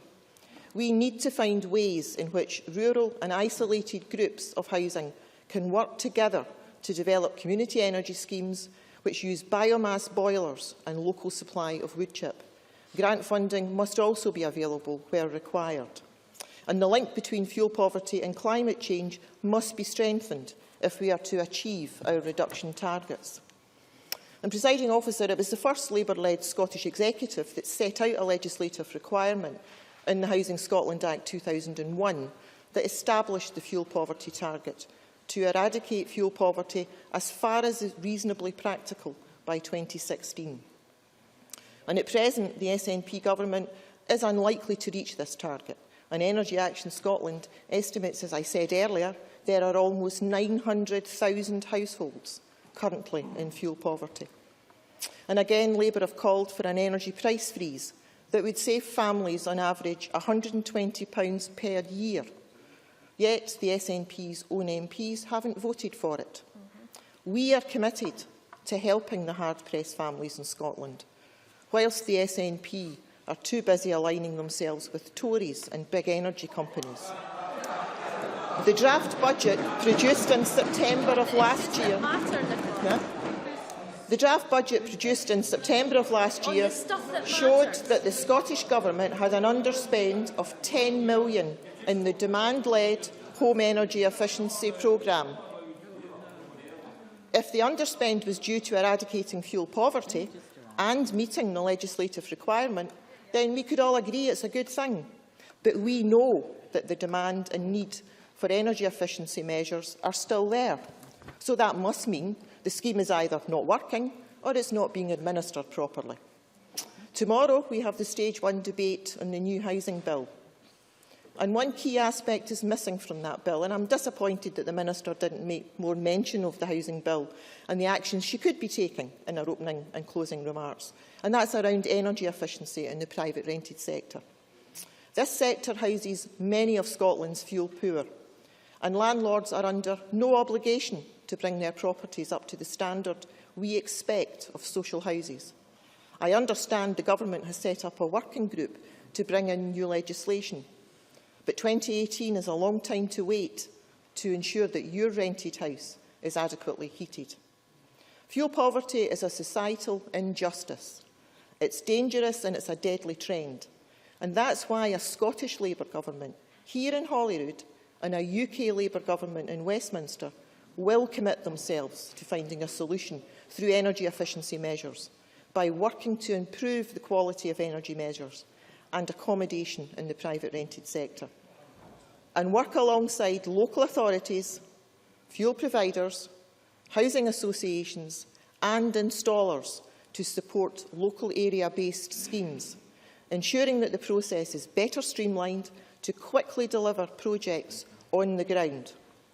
And, Presiding Officer, by failing to tackle the issue of fuel poverty, the Scottish Government has failed in their duty to help the most vulnerable. And that's why we must work together to end fuel poverty and ensure people no longer have to choose between heating and eating. Thank you. Thank you. And that concludes the debate on fuel poverty, and it's now time to move on to the next item of business, which is a debate on motion number 9740 in the name of James Kelly on the living wage. I'd invite members who wish to speak in the debate to press the request to speak buttons now or as soon as possible. And when you are ready, Mr Kelly, I would invite you to speak to your motion and move your motion, and you will have 10 minutes starting from as soon as you are ready.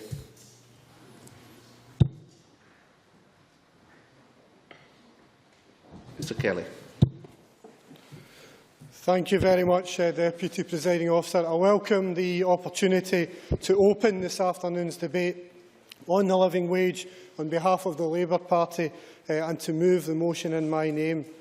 I really do welcome the opportunity to speak in this afternoon's debate, because this is an important debate, and it's not a debate about independence.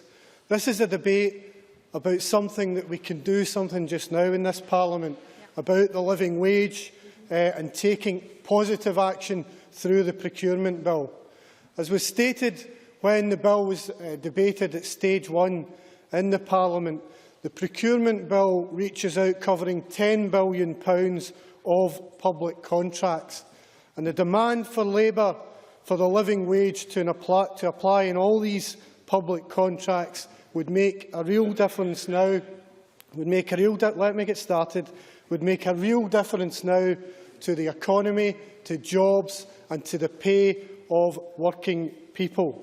There's no doubt that that really would be a transformational change, and if the SNP government supported it, we would work with them on it in order to make that change and to deliver the living wage in the procurement bill. I'll take Mr Brodie first. Thank you for giving me, Mr Kelly. Just to set all of this in context, and I understand the rationale and the feelings behind this, but I wonder how you'd react to the fact that Glasgow City Council, Labour controlled, in a response yesterday to an FOI request stated that at present, quote, at present EU regulations do not allow the living wage as a mandatory requirement within our contracts. The same applied, by the way, to Renfrewshire, West Lothian. That'll do. Mr Kelly. Well read, Mr Brodie. You're about way through that. I will deal specifically with the legal points later in my speech, including that one. But let's not hide behind legal advice and red herrings. Let's have a bill that makes a difference to people in Scotland's communities, not the lawyers not the lawyers in St Andrew's House. Because the impact of the living wage, there are currently 400,000 people not on the living wage in Scotland. 36% of them are under 25. And yet, when we tried to make a positive change at stage 2 of the procurement bill, the SNP voted that change down. Yep. It strikes me that when you look at the SNP's attitude, look at what they're doing in the White Paper, they're more interested in bringing forward corporation tax to businesses like Brian Souter's Stagecoach than paying cleaners the living wage.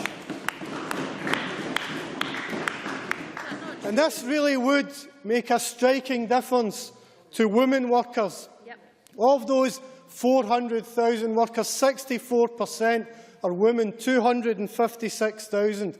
And if we used that £10 billion to reach out, we could reach out to many of those hundreds of thousands of women workers. It's one thing yesterday appointing 2 women ministers to the Cabinet, which was voted and agreed by the Parliament.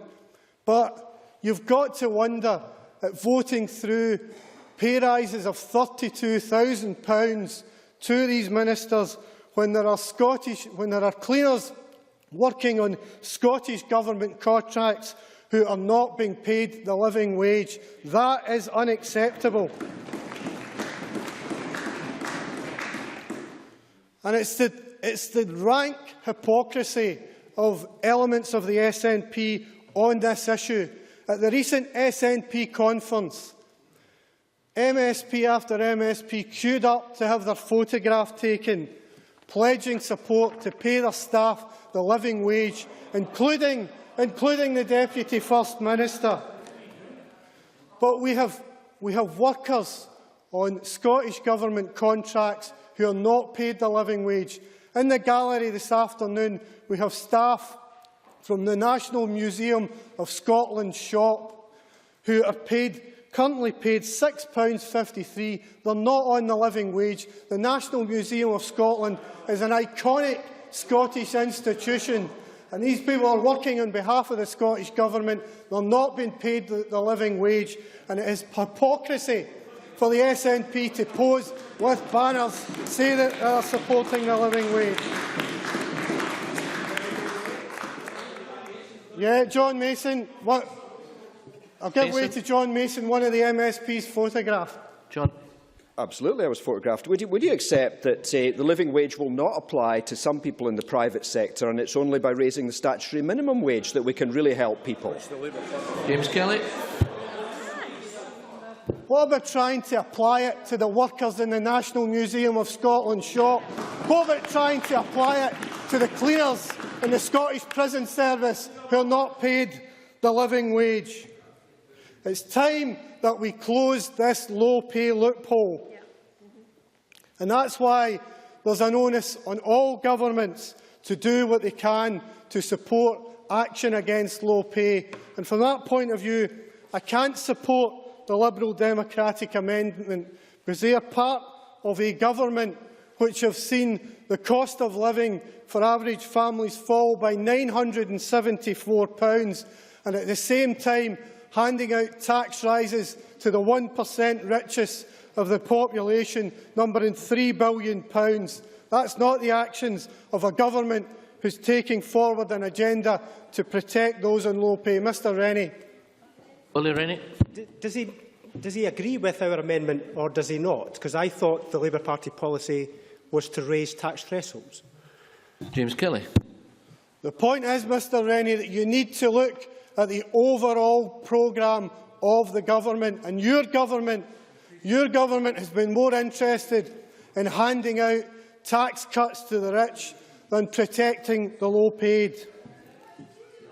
Let me deal now specifically with these points around the legal advice, which has become nothing more than a red herring for the SNP and their backbenchers to hide behind. The facts of the matter are that as the days go on, the argument that it's not legal diminishes day by day. Look at the briefing provided for the debate. Let me make the point.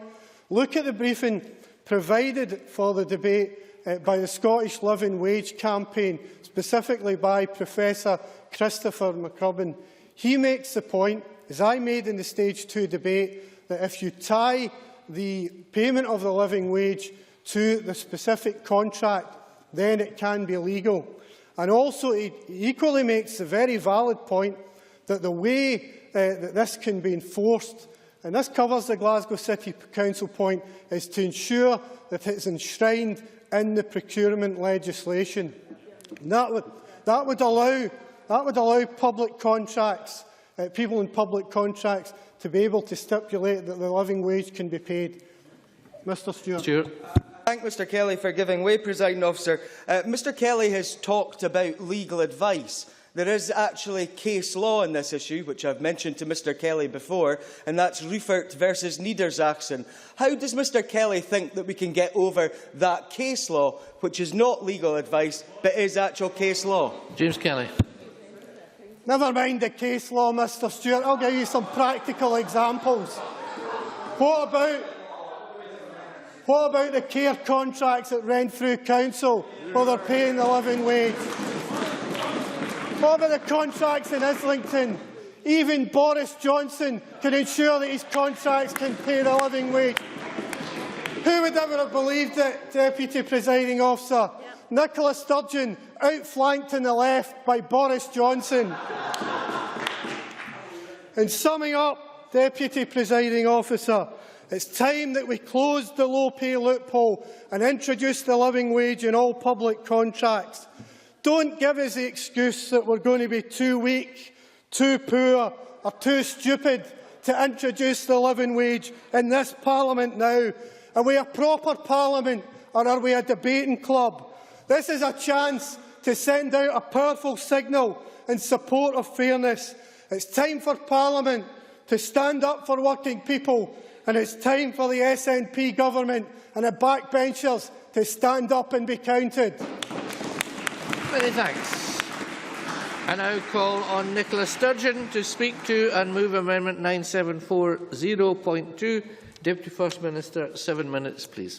Thank you, Presiding Officer. Can I begin today by also welcoming to the gallery members of staff of the National Museum of Scotland. I'm not going to use them as a political football, but I thought it would be of interest to the Parliament to know that following discussions between the Culture Secretary and the Chair and Director of National Museums of Scotland, the National Museums are preparing proposals for introducing the Scottish living wage for employees of its trading company. Presiding Officer, let me begin by thanking James Kelly for giving the Government yet another opportunity to put on record our active support for the living wage and to state again our commitment to do so, to do as much as possible to tackle pay inequality, both with the powers we have now and even more so with the additional powers we will secure with a yes vote in the referendum later this year. Of course, this Government's commitment to the living wage goes beyond rhetoric. It is evidenced by the clear and decisive action we have taken. We are, after all, the first Scottish Government ever to pay the living wage to our own employees, to everyone who works in the NHS, and we are committed to doing so for the entire duration of this Parliament. A decisive, long-term commitment to those on the lowest incomes. James Kelly talked about rank hypocrisy, and I think it would be an apt term to apply to the speech he has just made. Because let us not forget that Labour was in government in Scotland for 8 years, and at no point during those 8 years did it come close to adopting the living wage for its own staff or for anyone in the NHS. Actions, as they say, Presiding Officer, speak much louder than words.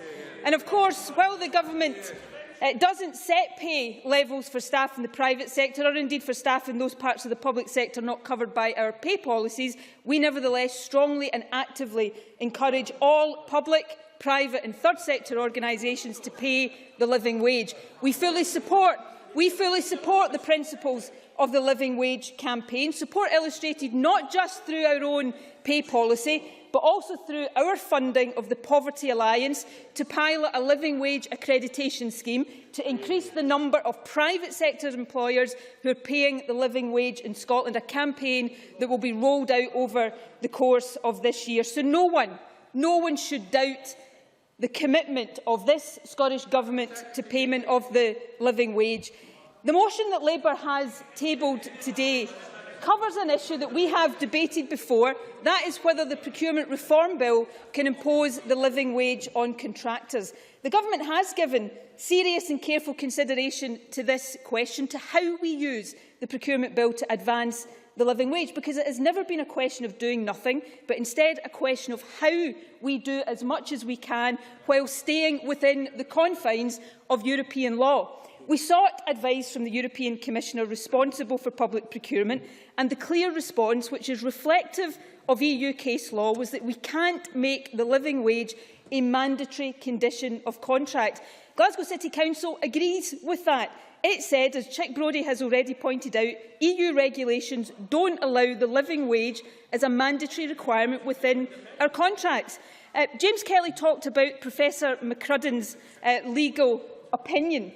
What effectively that is saying we should do is amend regulations to set a higher minimum wage, ignoring the fact that this Parliament doesn't have power over the minimum wage. And let me read from Professor McCrudden's legal opinion, paragraph 16, if James Kelly wants to find it.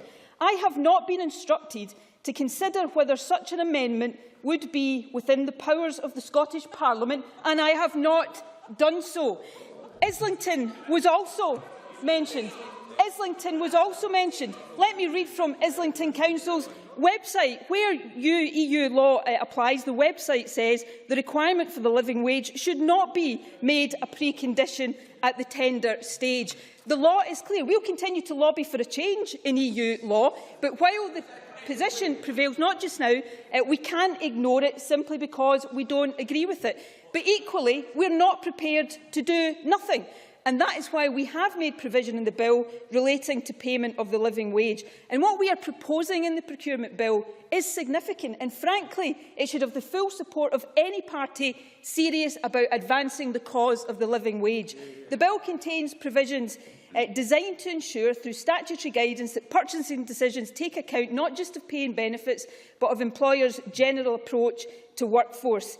What that means in practice is that, especially in those types of contracts where low pay is traditionally an issue, companies wishing to bid will have their approach to managing, rewarding and engaging their workforce fully evaluated as an important part of the procurement process. That does send a powerful message to businesses. Now, part of that evaluation is clearly about pay and benefit, not just now. That was already implicit at the bill at stage 2, but to make it explicit, I can confirm today that I have tabled a government amendment at stage 3, which will put the reference to remuneration and payment of the living wage on the face of the bill. I can also advise Parliament that I have tabled a further stage 3 government amendment, which will require public authorities to set out in their procurement strategies what their policy is in relation to ensuring that the companies they contract with pay the living wage. These amendments, Presiding Officer, will strengthen the bill, and they will help to ensure that payment of the living wage gets the priority it deserves. But crucially, Presiding Officer, it will do so without breaching European procurement law. Presiding Officer, this Government's commitment to the living wage is beyond doubt, and it is evidenced not just by words but by action. Of course, if there's a vote, a yes vote in the referendum, we'll also win the powers. We'll also win. Labour might want to listen to this bit. We'll also win the powers to ensure that the minimum wage. To ensure that the minimum wage will also rise every year, at least in line with inflation, and that it doesn't fall behind the cost of living as it did disgracefully even while Labour was in power, even while Alistair Darling was Chancellor of the Exchequer. Presiding Officer, as we debate this issue today, I hope members will recognise this Government's record and commitment and achievements on the living wage and get behind us as we further promote it. I move the amendment in my name. Many thanks. And I now call on Willie Rennie to speak to and move Amendment 9740.1. Mr Rennie, up to 5 minutes, please. Thank you, Deputy Presiding Officer. I think the staff in the gallery will be pleased with the Deputy First Minister's announcement this afternoon.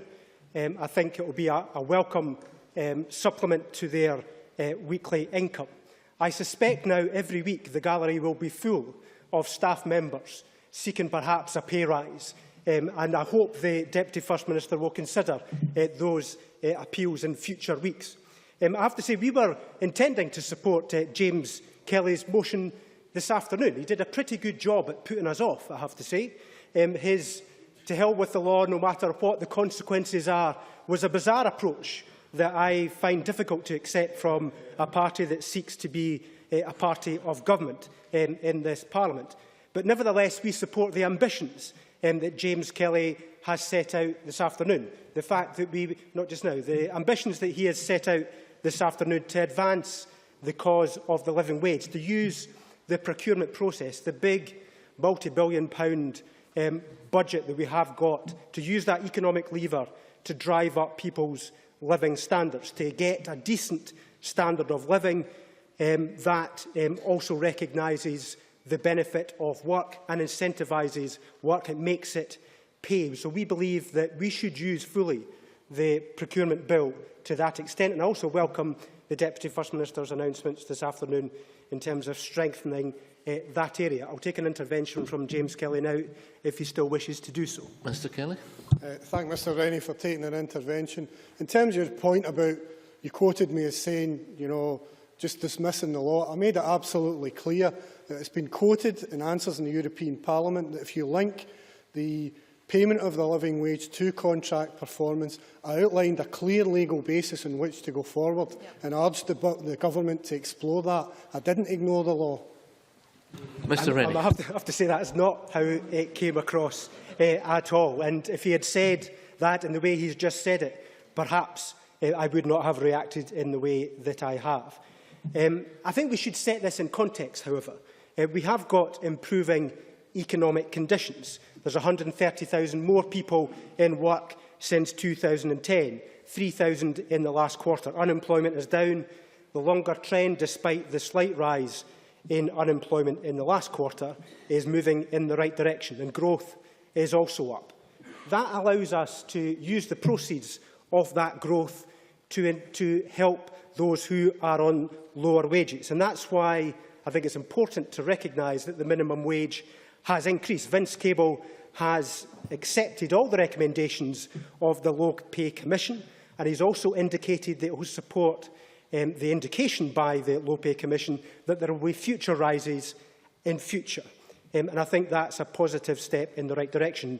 For somebody who's working 36 hours a week on the £6.50 rate, the new rate, will have an uplift of £355 a year in their income. That is a step in the right direction. But he's also, through Joan Swidson, the Minister from Bearsden, has indicated that there will be a new name and shaming approach to make sure that those who do not pay the minimum wage are named and shamed in public as an incentive to make sure that they do not do so in future, and others comply with the law as well, in addition to the significant fines that are already available to the authorities. So that's a positive step, a rise in the minimum wage, recognising the benefits of the improving conditions in the economy. But the government has got a role as well in making sure that through taxation we relieve pressures on those on low and middle incomes, particularly those on low incomes. And we've now had a further rise in the tax threshold up to £10,000, which means that there's £700 back in the pockets of low-income workers. In fact, in Scotland, there's 224,000 people being taken out of tax altogether. 2 million have had a significant cut in their income tax in Scotland as a whole. Now, that means, across the UK, for those earning something like 30% beneath the median wage, that means those kind of people who are skirting about the poverty line, it means that their income tax has dropped from 10% to 6%, and that is a significant benefit to people who are on low incomes, and it's something I would hope that this chamber would As support. you draw to a close, please. But I am disappointed with James Kelly's response today, because he has indicated he is not prepared to support our amendment, even though the Labour Party indicates that it's in favour. I think it's also a test for the Scottish Government that they should support this amendment too. If they are in favour of relieving the pressure on those on lower middle incomes, they should support our amendment. Thank you very much. Thanks very much. And I now call on Gavin Brown. Up to 5 minutes, please. Thank you, Deputy Presiding Officer. You can't fail but to not be moved by the genuine passion, I think, put forward by James Kelly in his speech this afternoon. It's clear that he believes firmly in the principle, but he did ask the question, are we a proper Parliament or a debating club? And if we are to be a proper Parliament, then a careful analysis is required on any proposal put forward by any party, government or indeed opposition.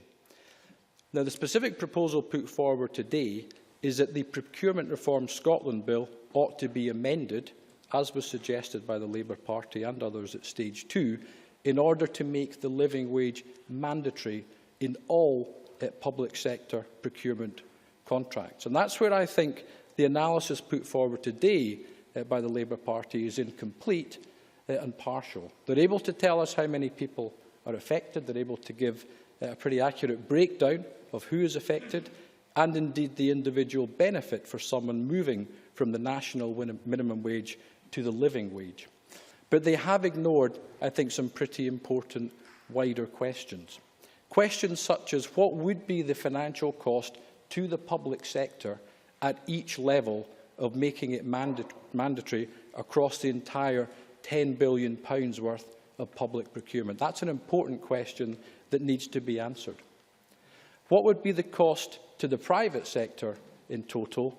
And more specifically, what would be the cost to small business, where I suspect there's a greater proportion of those not being paid the living wage?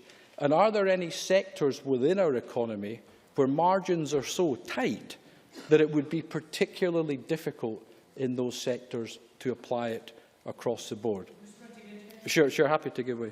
Would Mr Brown accept that the cost of not paying the living wage is actually borne by the state in many cases, particularly in the increase in housing benefit paid to those in employment? Brown. I think there are different analyses and different parts of the equation to be looked at in its entirety. I would accept that. But I do think if a proposal is to be put forward, we do have to look very carefully at what the cost would be, and then, more importantly, having identified the cost, look accurately at where the money comes from in order to pay the additional sums, and are there any negative economic consequences, and weighing up the balance between the obvious positive consequence of somebody on a low salary being paid more money versus the consequences of doing it across the board, as suggested by Mr McIntosh and his party today. Sure, I'll give way to Neil Findlay. One of the areas where there is an issue about margins is in social care, where disgracefully low wages are paid to people doing some of the most important work in our society. But that is an issue about the whole-scale underfunding of social care across the board, and that is a debate I would welcome the Scottish Government coming forward with. Thank you. Gavin. I mean, I think that was more of a point than a question for me, but I mean, we're happy to debate any issue, but you have to look very carefully at the economic consequences. If it simply means fewer jobs, but those in employment being paid more, then does the Parliament as a whole believe that is to the benefit of the Scottish economy? Very important questions, answers required, I think, to all of them in order to take that forward. But having now asked questions of the Labour Party, I do think it's now important to ask questions of the SNP. Now, I attempted to do so in intervening, but the Cabinet Secretary was not giving way to anybody in her speech, which is highly unusual, I have to say, for any Cabinet Secretary within this Parliament. But the Scottish Government commitment, I think, is not as clear when it comes to action as it is when it comes to rhetoric. I accept entirely there are individual MSPs in that group who believe fervently in the living wage, but I think the Scottish Government position is less clear. James Kelly said there are cleaners working on Scottish Government contracts not being paid the living wage.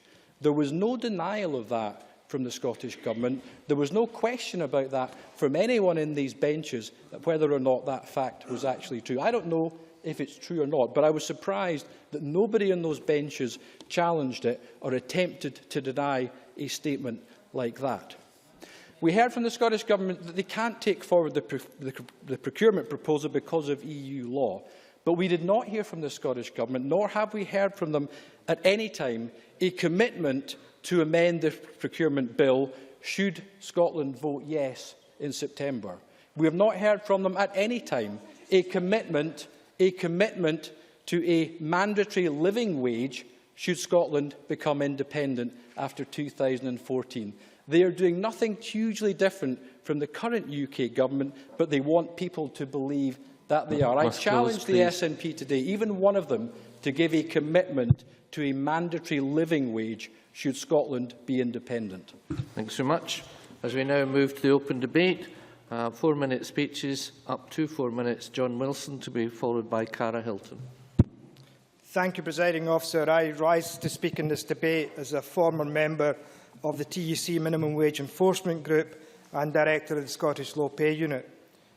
And I welcome the debate in terms of the living wage because it raises important issues that we all have to take on board when we actually make demands for such things as a living wage. And I will give Gavin Brown a commitment as a member of the SNP benches. If we achieve a yes vote in September, I, for one, will be campaigning to make sure the living wage becomes the minimum wage in Scotland. Because I do believe that we have to pay people the wages that they are due in terms of the services they deliver. But we've got to be also aware that we're in a society at the present moment in Scotland where women are still fighting local authorities to achieve equal pay settlements. In North Lanarkshire, they are still holding out and actually making settlements in terms of equal pay and single status. That at a time when we're talking about introducing the living wage, which, as I said, I welcome, it's deplorable that any authority, particularly Labour-controlled authorities, are still holding out and paying equal pay. The issue in terms of the rise in the living wage and including it in the procurement bill is we have to make sure that the people who we want to be paid the living wage genuinely benefit from that living wage. Because at the present moment, any worker who is in receipt of tax credits or has Ken McIntosh outlined housing benefits, who receives a rise in their earnings during the period in which they are in receipt of tax credits, has tax credits clawed back in the following financial year. So if we're going to argue for a living wage to be paid to workers who are not currently on the living wage, then we need to make sure that the HMRC does not claw that money back in the following financial year, which poses a further financial burden on those families and workers because the money is being clawed back in the following financial year. So we have to be very careful in terms of what we're arguing for and how we deliver that, to make sure that no worker who receives the living wage as a benefit of either the Scottish Government's decision or any other government's decision is penalised. Now, the crucial issue that I would argue is that at the present moment the Scottish Government does not control the national minimum wage. The national minimum wage is a recommendation that is set by the Low Pay Commission. The Low Pay Commission make that recommendation to the UK Government, and it's up to the UK Government to decide whether or not they accept the recommendation as put forward by the Low Pay Commission. And Willie Rennie's right. We've heard commitments from Liberal Democrat ministers that they will accept the Low Pay Commission's recommendation in terms of the uprating, in terms of the minimum wage. But we have to get guarantees that those uprating figures do not severely impact on those workers who quite rightly not only deserve a minimum wage, but deserve a living wage. And we have to be clear as we go forward as a society, particularly in Scotland, where we have an opportunity to raise the standards of every worker in Scotland, through wages or other employment conditions, because unfortunately Gavin Brown gave the old argument from the CBI that if you raise the living wage, then other workers may be penalised either by their hours being cut or workers losing their jobs. So we have to take on board those other considerations when taking the wider aspect of the living wage on board. Thank you. Thank you. Now calling Cara Hilton. Up to 4 minutes, please. Very tight. Thank you, Presiding Officer. For families across Scotland, their biggest concern isn't constitutional change. It's whether there's going to be enough money in their pockets from one week to the next. For the average family, wages are down, tax credits have been cut, child benefits have been frozen, yet food prices, fuel bills, childcare costs, all of them continue to soar, and the cost of living crisis is not just a soundbite, it's a daily reality. For many, the opportunities that they hoped their children would have seem to be beyond reach, and for too many workers, young and old, the only jobs on offer are insecure and poorly paid with few hours guaranteed. Last week, I spoke to a constituent who told me that at 40 years old, he's given up hope of finding what he calls a proper job. The only way he can make ends meet and keep a roof over his family's head is to take agency workers' work. He's one of just 400,000 workers across Scotland who are earning less than the living wage, working 2 jobs and long hours to make ends meet. He's got 2 young children, but he hardly sees them because he's always out working, and he struggles to provide for his family because he's only on the living wage. In Chamber, recently we've debated the rise of food banks and we've debated child poverty, and we all agree that action needs to be taken. Yet the real scandal is that the majority of those children in poverty have mums, dads or carers who are in work but in poverty pay, hard-working families who have been pushed further and further into poverty. One of the founding principles of the Labour movement was a fair day's pay for a fair day's work, and that principle is as relevant today as it's ever been. It's a national scandal that in 21st century Scotland, many workers are working above and beyond the call of duty, often in 2 or 3 jobs, yet are unable to make ends meet because they're not being paid a living wage. It's not enough for the Scottish Government to pay a living wage just to its own employees, welcome as that is. Across Scotland, thousands of care workers, cleaners and catering staff, the majority of them women, continue to be paid less because they're in contracts rather than being directly employed by councils or by the Government, a low pay loophole which none of us should tolerate. The Scottish Government invests £10 billion a year into procurement, a huge sum of public money. It's time for the Scottish Government to use its spending power to ensure that no company who pays workers less than a living wage should be awarded a public sector contract here in Scotland. We don't need the powers of independence to make that a reality. We just need the political will. Yesterday, the First Minister said we needed to do more on women's employment, and he was right. 2/3 of those earning less than the living wage are women, and low pay hits women hardest, and equal pay is still a long way off. But if inclusion and equality are really at the heart of everything the Scottish Government does, as the First Minister said yesterday, then why not act now to transform the lives of hundreds of thousands of workers, the vast majority of them women? The First Minister also said yesterday that the glass ceiling has cracked in Scotland, but the reality is that for the thousands of women workers in Dunfermline and across Scotland, that they're trapped in a cycle of low pay, low skill jobs with few prospects of promotion. They're struggling to get through the week, never mind to break through the glass ceiling.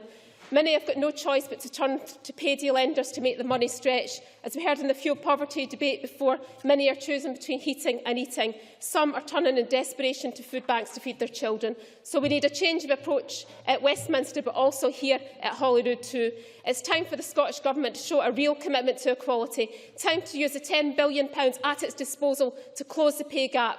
Time to ensure that every worker in a public sector contract receives a living wage. If Boris Johnson can do it, then surely Alex Salmond can do it too. A living wage would transform family budgets, it would transform our economy and transform people's lives across Scotland. Actions speak louder than words, as Nicola has already said. My constituents in Dunfermline want action now, not a promise of action in the future. I hope that the SNP will see sense and vote now to ensure better wages for workers across Scotland. Well done. Thanks very much.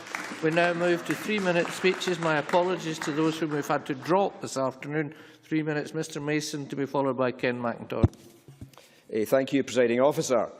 I think to start with, we should welcome the fact that the 2 largest parties in this Parliament are both committed to the concept of a living wage. I am not sure that that is the case at Westminster. And surely that shows that people in low-paid employment will do better if Holyrood, rather than Westminster, controls this subject. And I very much welcome the statement in the White Paper, I have got 3 minutes, that the minimum wage after independence would rise at least in line with inflation. Now, that sets out the minimum commitment, not the maximum. I'm happy to welcome the fact that Labour at Westminster introduced the statutory minimum wage. The living wage is welcome, and it makes a huge amount of sense. Surely, as a norm, people should be paid what they need to live on. Otherwise, the state, as has been mentioned, ends up subsidising employers by means of tax credits or similar. That is public money that could be better spent elsewhere rather than in subsidising profitable companies. Now, I accept that some employers could struggle if they had to pay all their staff $7.65 an hour, as Gavin Brown pointed out, although that was a fear expressed when the statutory minimum wage was introduced and has proved to be largely unfounded. But I would suggest that many employers could afford to pay the living wage and choose not to do so. We can try to make the living wage a bit less voluntary, but at the end of the day, for many employers, it will remain voluntary. Only the statutory minimum wage is compulsory. I've got 3 minutes. Now, it has been said that Holyrood would use its present powers better rather than seeking new powers, but surely this is an example of a key area where that is not working. We do not have the powers to improve the legal minimum wage. So we end up arguing how to work our way around that. The clear answer is, give us the power to change the statutory minimum wage. Is there any logical reason why we should have separate voluntary living wages and statutory minimum wages, $7.65 and $6.31? If someone needs the living wage to live on, why is any employer allowed to pay less than that? Now, I would make a couple of caveats on that point. Firstly, if it would make a big impact on a smaller business, we should tackle that with specific measures, for example, a small business bonus or targeted grants. And secondly, we should probably build up to this over an agreed timescale, for example, 5 years, and keep an eye on progress as we go along. But my 2 questions I have for Labour this afternoon are, firstly, why are we only restricting the living wage to public contracts? Does that not disadvantage the public sector when it tries to compete with the private sector? And does that show that you do not care about workers who are entirely in the private sector?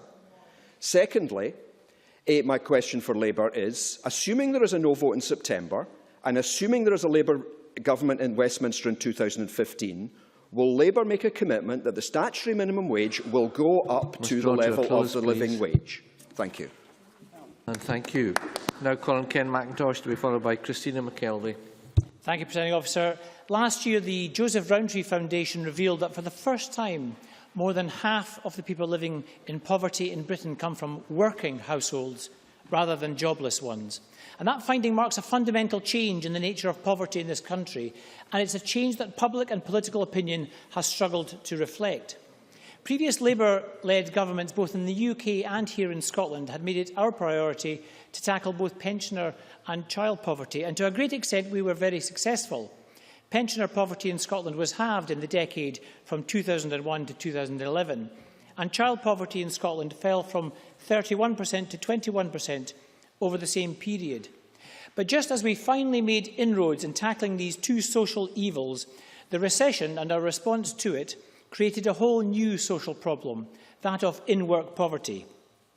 Deprivation is not simply a problem faced by or even caused by a relatively small number of workless households, despite that stereotype which still seems to influence the Tory-led reforms of our welfare system. Far too many households now found themselves amongst the working poor, moving in and out of poverty, in and out of work, moving on and off benefits. And the whole conditionality regime of welfare reform only adds to the stress and hardship faced by those families.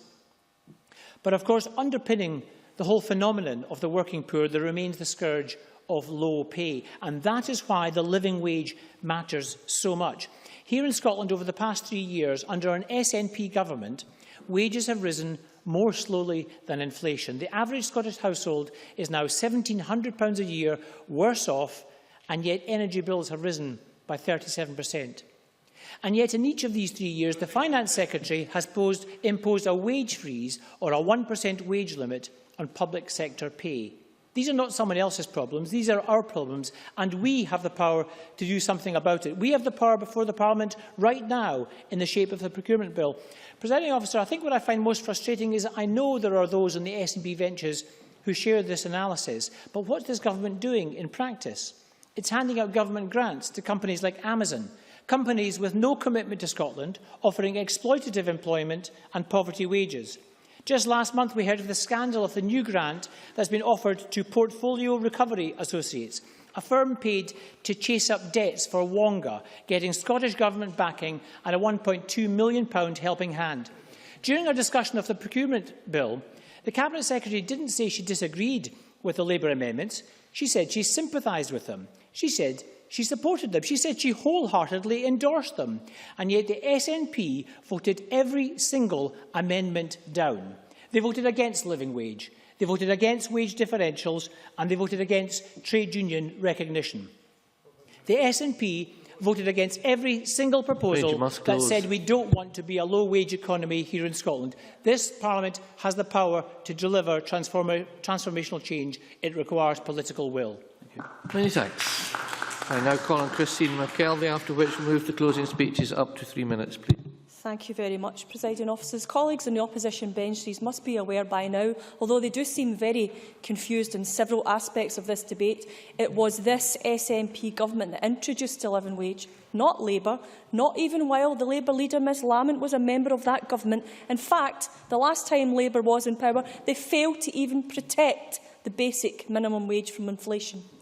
This government recognises there are still far too many people working for very poor wages, especially that a substantial group of them are women in part-time employment. And when we're on that subject of women, I think when the Labour Party are shouting and bawling about they should be supporting women, then they should tell that to the women in South Lanarkshire who have had to fight a Labour-controlled council for 10 years to get their equal pay status agreed to. And just in case people's arithmetic isn't up to it, when you look at the £7.65 living wage per hour and you look at the national minimum wage, that's £1.15 going by the new figures today, an hour more than the UK minimum wage. Work at 40 hours per week and that's £46 a week, or almost £2,392 a year. Almost enough to offset some of the benefit losses to slow down business at food banks. Just a couple of weeks ago, the 20th of March to be precise, Joanne Lamont asked the First Minister why working people across Scotland were battling against the scourge of low pay. Truthfully, I was confused, since it was this government, as I've already said, this SNP government, not Labour, that introduced a living wage and applied it throughout our public sector, including in the NHS. It just seems a bit rich that Joanne Lamont was actually condemning us for doing it. And there's an article printed today about the Labour Party saying 50 years and still waiting. We can't have people in poverty pay waiting another 50 years for false promises where the Labour Party have led people on and never delivered. And that's the point. This government's establishment of a Fair Work Commission and a guarantee that minimum wage will rise at least in line with inflation is the right way to go. The requirement to pay the living wage was introduced by this government's pay policy in 2011-12, benefiting approximately 6,000 workers. The £7.45 rate introduced a year ago benefits up to 3,300 workers, and now the new rise of £7.65 ensures that they don't lose out against inflation, unlike when Labour rejected the idea of the much more basic minimum wage actually keeping pace with inflation. In procurement, I can't understand where Labour are on procurement. Are they proposing Glasgow's legal policy? Or are they proposing some obscure, let's just ignore the law policy in this place? Honestly, Presiding Officer, the Labour Party need to get their act and their facts together on this and stop letting people down, and we're not allowing it for another 50 years. We now move to the wind-up speeches. Can I call on Willie Rennie? Mr Rennie, you've only 4 minutes. Thank you, Presiding Officer. To listen to members on the SNP and Labour benches, you would think that they disagreed about the living wage. But the reality is there's an awful lot in common across the chamber about the living wage. You would also think, to listen to many members speaking this afternoon, that the United Kingdom government is doing nothing to help workers, especially low-paid workers. And that is not true either. Minimum wage is up, the economy is improving so that more people are in work, growth is up, and we've also seen unemployment fall. That's all based on a plan that many members in this chamber said wouldn't work, but it is moving in the right direction, if little steps along that way. I was disappointed, deeply disappointed, by James Kelly's approach to our amendment this afternoon. I assume that the Labour Party supports a rise in the minimum wage. It's included in our amendment. I assumed that after Ed Miliband's remarks from some time ago that they supported the rise in the tax thresholds. But because they disagree with other areas of our policy, they're not prepared to support anything that a Liberal Democrat ever says again. Now, if I was to adopt that approach, because I disagreed with the Labour Party on the Iraq war, I would never, ever listen to anything the Labour Party would say ever again. But I am not as narrow-minded as that. If I was to accept that because they contributed to one of the biggest recessions that this country has seen since the Second World War, I would never listen again to anything the Labour Party had said, but I do not. I am prepared to look at amendments and look at proposals on their own merits, and I think the Labour Party would be well advised to do the same as well. I hope this afternoon that the SNP will not make that mistake and that they will support our amendment, because I assume that they also support the rise in the minimum wage and the raise in the tax thresholds. I heard Nicola Sturgeon, in response to me in this very chamber, say that she supported the rise in tax thresholds. So I presume this afternoon that they will be able to support our amendment. Otherwise, I have to say I will be puzzled, and I'll probably think they're taking the same approach as James Kelly has this afternoon. I would also like to hear from the Deputy First Minister later on when she responds as to whether she is accepting the proposals from John Mason and John Wilson that in an independent Scotland the minimum wage will be the living wage.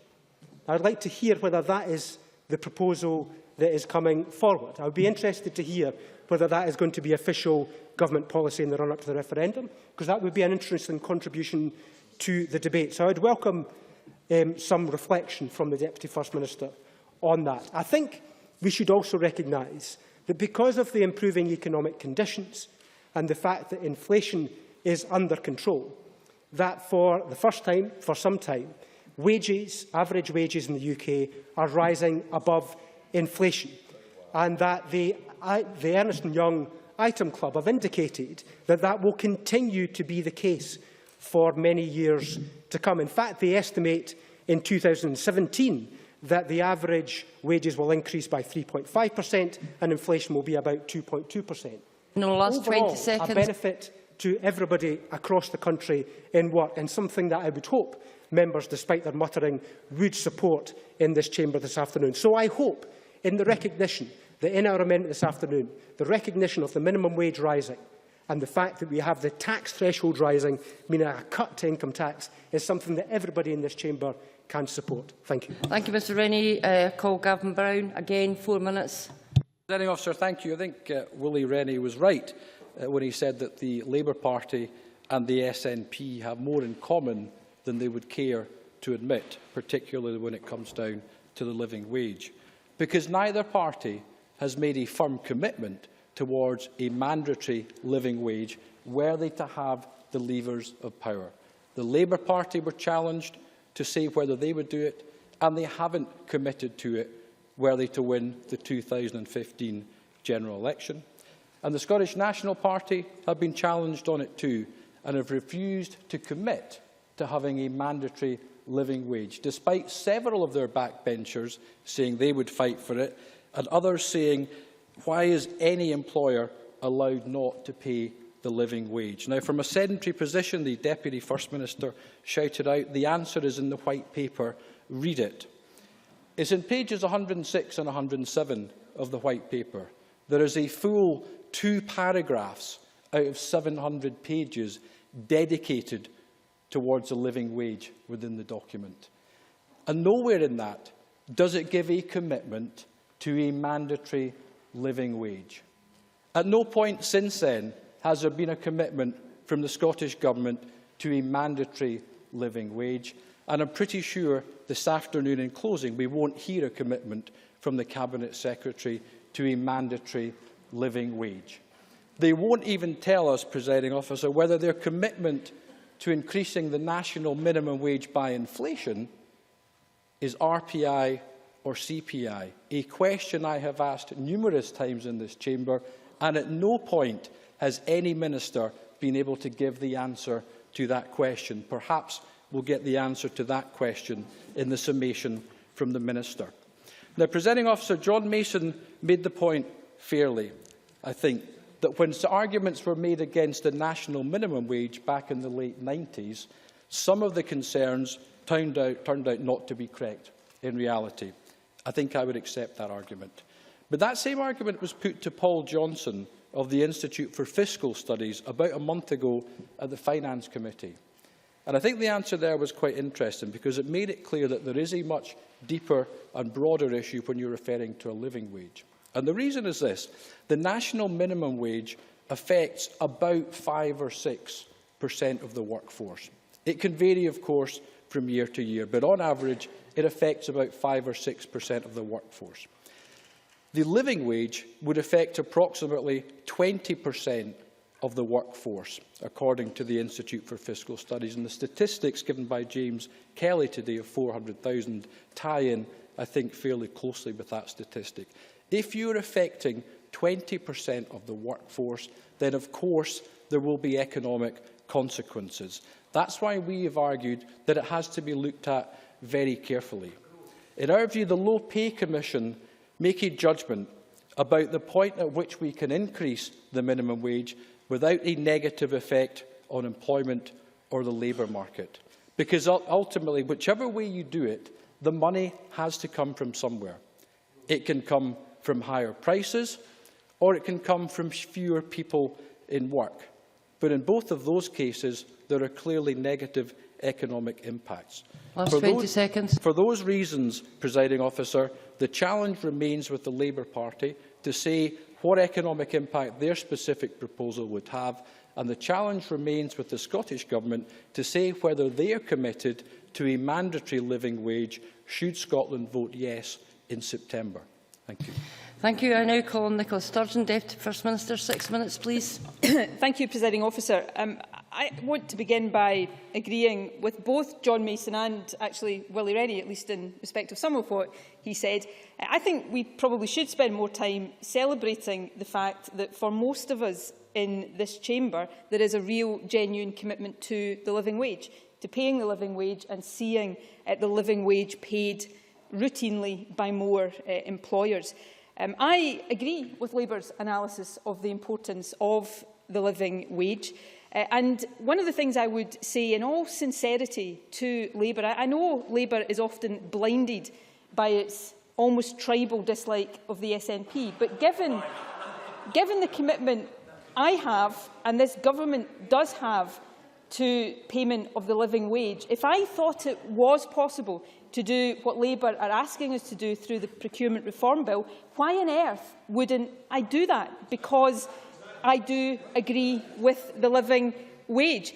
This is not about, and it never has been about, whether or not we use the Procurement Reform Bill to advance the living wage. It is a question of how we use that bill to advance the living wage. Labour's approach, yes. Minister for giving way. Her argument most of the afternoon has been that EU law prevents the living wage from being delivered in Scotland. How then would that change in an independent Scotland?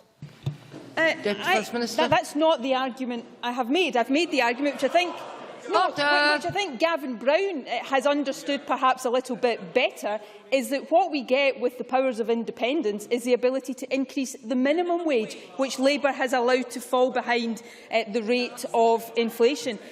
Labour's approach and what they are arguing for today would breach EU law. Now, they might not like that. I actually don't like that, but it is simply the case. I've quoted the Commissioner's letter. It's available to all members of this chamber. It has been for some time. I've referred to case law. Kevin Stewart mentioned the actual case, Rufford versus Niedersachsen. Islington Council has been mentioned, and I would praise Islington Council for the moves it has made on the living wage, but its own website says where contracts have a cross-border interest, then the living wage shouldn't be a precondition of the tender. In other words, that's the same position as we're in. Labour councils have been mentioned. Glasgow City Council has already been quoted this afternoon. Let me quote Renfrewshire Council. When asked the specific question, is it legally possible to make the living wage a mandatory requirement of all contracts, the answer, no. Inverclyde Council, we can't make the living wage a condition of our contracts. Now, the fact that Labour seems intent on proposing something that would breach European law is perhaps typical of a party with such a poor record on the living wage.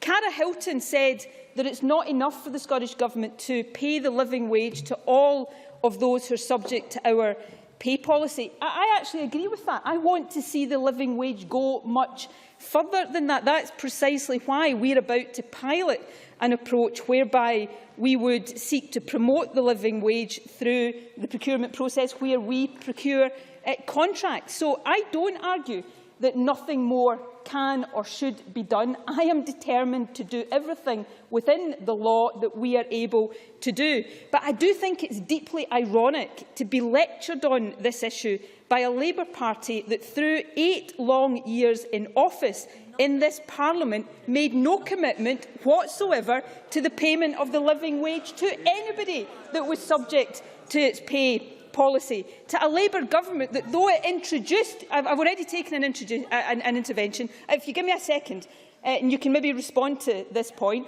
a Labour government that, though it introduced the minimum wage, something that it deserves great credit for, then allowed it to fall behind the rate of inflation. In the last 2 years of the Labour government, when Alistair Darling was Chancellor of the Exchequer, the minimum wage didn't even keep pace with the rate of inflation. How is that a decent record for Labour to defend? But I'm happy for Jenny Marra to try. The Deputy First Minister attacks previous Labour administrations in this building for not delivering the living wage. The living wage became a concept in August 2007, about 4 months after the SNP government was elected to this place. The argument is folly. Will she commit herself? So, hold on a wee second. Low pay didn't exist in Scotland before August 2007. For goodness sake, what has the Labour Party become? The attitude of this government, is to focus on what we can do, and that is what the procurement bill does. The procurement bill takes— I'm sorry, I'm in my last minute. Makes significant progress, more so as a result of the 2 significant amendments that I have announced today, which I hope will have the full support of those on the Labour benches. It provides for statutory guidance that will ensure that public authorities, when they're procuring contracts, do properly evaluate companies' approach to managing and paying their workforce. It will allow us to continue the work we are already doing to promote the living wage in private, third and in all of the public sector, even where our own pay policy doesn't apply. Presiding Officer, these are real measures. They are tangible measures. They are meaningful measures, and they are also legal measures. That's what competent government does. It does what it can do within the law, and this government is proud to promote the living wage, and we will continue to do so. Now call on Jenny Marra to wind up the debate. Ms Marra, 5 o'clock, please. Thank you, Presiding Officer. Let's firstly clear up a few things. We have been told again and again this afternoon from the SNP that this is against EU law, and I'm going to come on to address that this afternoon, because I do not believe it is against EU law on advice from the European Commission. So I will explore that with the Deputy First Minister this afternoon. Also, let's clear up a few things as to commitment to the living wage in Scotland, because Glasgow City Council was the first employer in Scotland to introduce a living wage for its own employees.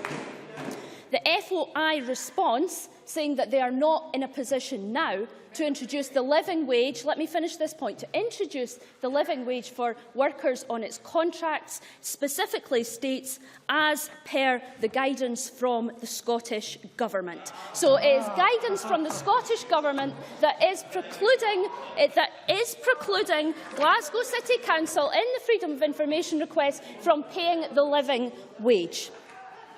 Nicola Sturgeon, in her closing remarks this afternoon, said that she would have the power to raise the minimum wage to the living wage in an independent Scotland, despite the fact she thinks it is against EU law. But she fails to commit. She fails to commit to that commitment in her motion this afternoon. Presiding Officer, I would like to tell a story about the living wage in Scotland, because I would like to begin with an example from Dundee on how the living wage was won for 150 low-paid workers. In November 2012, a campaign was started by students of Dundee University when they found out that 150 members of staff were earning less than the living wage. Presiding Officer, 112 of these 150 workers were women. These staff, administrators, office staff, clerical staff, staff who are more likely to work in a second job, more likely to experience stress or illness, as the statistics tell us, more likely to spend less time with their families because they have longer work to put food on the table. They were mainly women. And what began as a campaign by a few university students grew into one that was eventually supported by all the unions involved, and after months of protesting, marching and arguing on campus, those students won the fight for the living wage to be paid for every member of staff at Dundee University. Presiding Officer, the living wage was won in Dundee last year because the political will was there and the fight was there, and that is what this SNP government needs to show this afternoon. Because I don't believe for a second that if the students of Dundee University can win the living wage for 150 staff, the Scottish Government cannot use the power that is in the palm of their hands right at this moment to deliver the living wage for thousands of workers in Scotland who are working on their contracts. So, I listened carefully to the SNP's reasons this afternoon to reject our proposal to deliver the living wage to thousands of low-paid workers across Scotland. They say it would break EU law, and I'd like to challenge that assumption on 3 counts. Firstly, legal advice from Thomson Solicitors that has been endorsed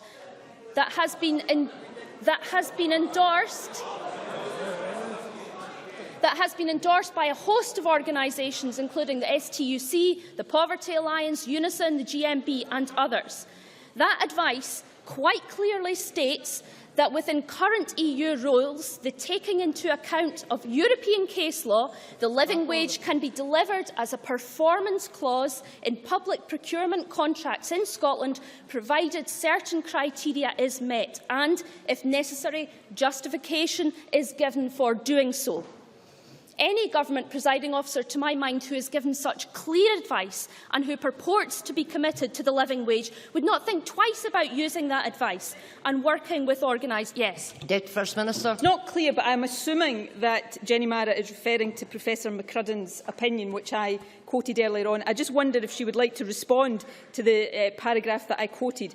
I have not been instructed to consider whether such an amendment would be within the powers of the Scottish Parliament, and I have not done so. Would you like to respond to that particular? Well, as a lawyer, the Deputy First Minister knows that, law actually trumps legal advice. So let me tell her what the European Commission is saying about this. Because in a response in January 2013 to a question by David Martin MEP, the European Commission said, living wage conditions may be included in the contract performance clauses of a public procurement contract, provided they are not directly or indirectly discriminatory and are indicated in the contract notice or in the contract documents.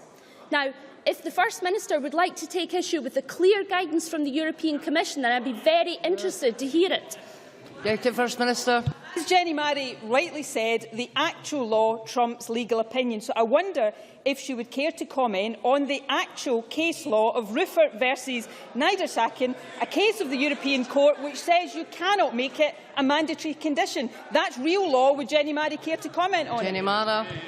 Presiding officer, I think if the Deputy First Minister is so committed to implementing a living wage across Scotland, she would take what I'm saying from the European Commission seriously this afternoon, and she will go back to her desk this afternoon and phone the European Commission and find out if what I'm saying is true, if she is so committed to delivering the living wage. First Minister. I agree with Jenny Marrie that it would be good if this European law would change. The First Minister is actually in Brussels on Monday, and he'll be raising this issue with the European Commission. But while the law is as it is, surely she would agree we can't simply ignore it. Isn't it better that she gets behind us to do what we can within the Procurement Reform Bill to promote the living wage? Stop posturing and actually start backing real progress. You're in your last minute, Ms Marrie. Presiding officer, I think it is absolutely ludicrous that the Deputy First Minister accuses me of posturing this afternoon. I would hope being photographed with the living wage and then instructing her members to vote against it in committee. Presiding officer, I would very much hope that the First Minister will be taking David Martin's question and answer with him to Brussels next week and asking the European Commission if it is legal for Scotland to be implementing the living wage, and then she will instruct her members to vote for the Labour amendment to implement a Scottish living wage across Scotland. It is the fair thing to do, and she knows it. That concludes the debate on the living wage. We now move to the next item of business, which is consideration of a business motion 9784 in the name of Joe Fitzpatrick on behalf of the Parliamentary Bureau, setting out a business programme. Any member who wishes to speak against the motion should press the request to speak button now. And I call on Joe Fitzpatrick to move motion number 9784. Formally moved, Presiding Officer. Thank you. No members asked to speak against the motion. Therefore, I now put the question to the Chamber. The question is that motion number 9784 in the name of Joe Fitzpatrick be agreed to. Are we all agreed? The motion is therefore agreed to. We now move to decision time. There are 6 questions to be put as a result of today's business. Can I remind members that in relation to the debate on fuel poverty, if the amendment in the name of Margaret Burgess is agreed, the amendment in the name of Alec Johnson falls. The first question, then, is amendment number 9747.2 in the name of Margaret Burgess, which seeks to amend motion number 9747 in the name of Jackie Baillie on fuel poverty, be agreed to. Are we all agreed? Yes. The Parliament is not agreed. We move to vote. Members should cast their votes now.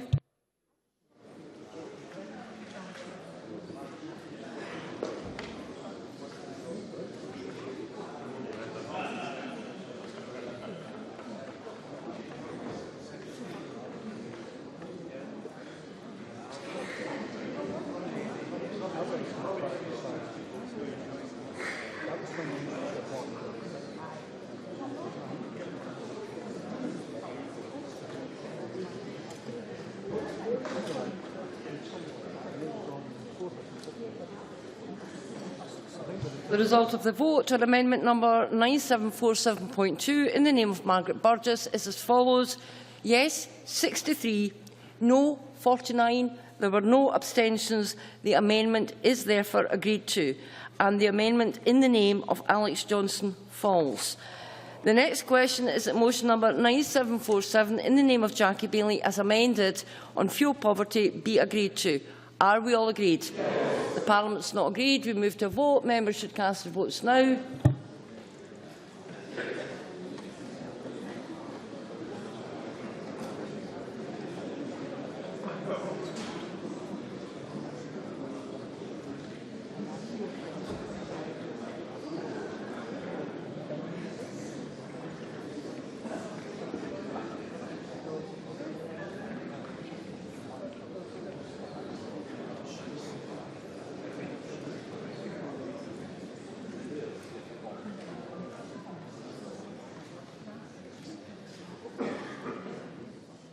The result of the vote on motion number 9747 in the name of Jackie Bailey as amended is as follows.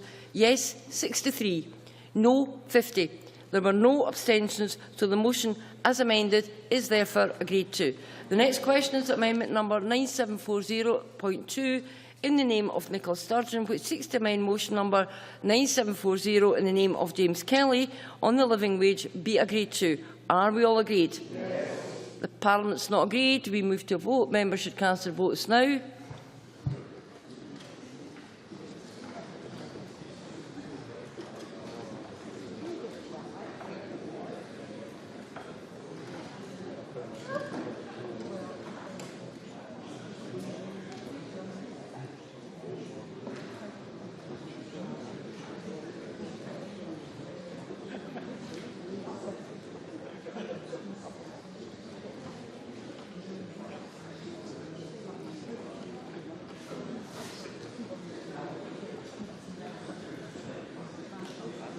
The result of the vote on amendment number 9740.2 in the name of Nicola Sturgeon is as follows.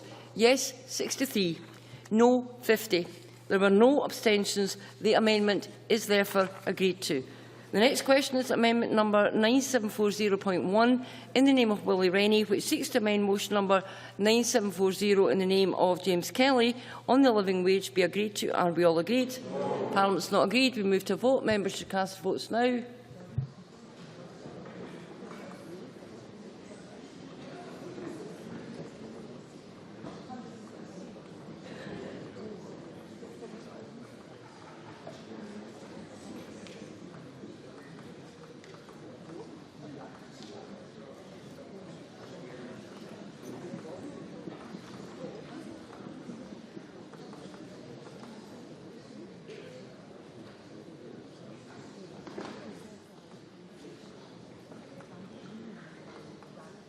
The result of the vote on amendment number 9740.1 in the name of Willie Rennie is as follows. Yes, 4.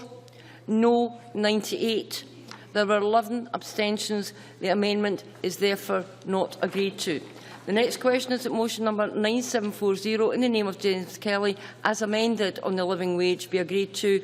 Are we all agreed? Yes. Parliament's not agreed. We move to a vote. Members should cast their votes now.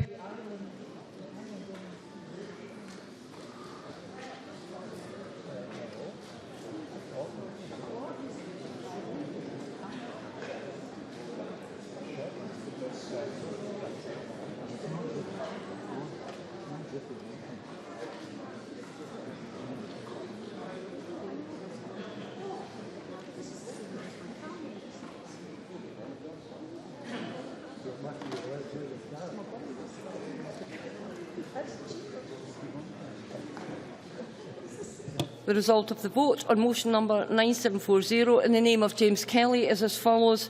Yes, 63. No, 50. There were no abstentions, so the motion as amended is therefore agreed to. That concludes decision time. We now move on to members' business. Members should leave the chamber, should do so quickly and quietly.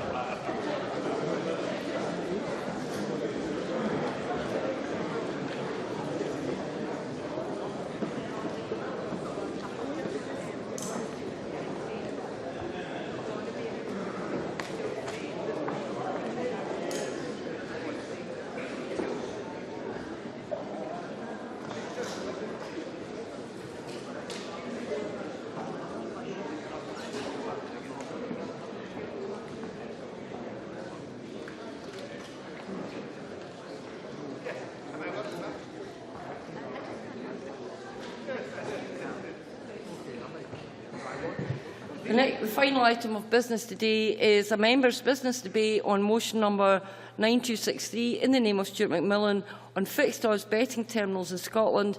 The debate will be concluded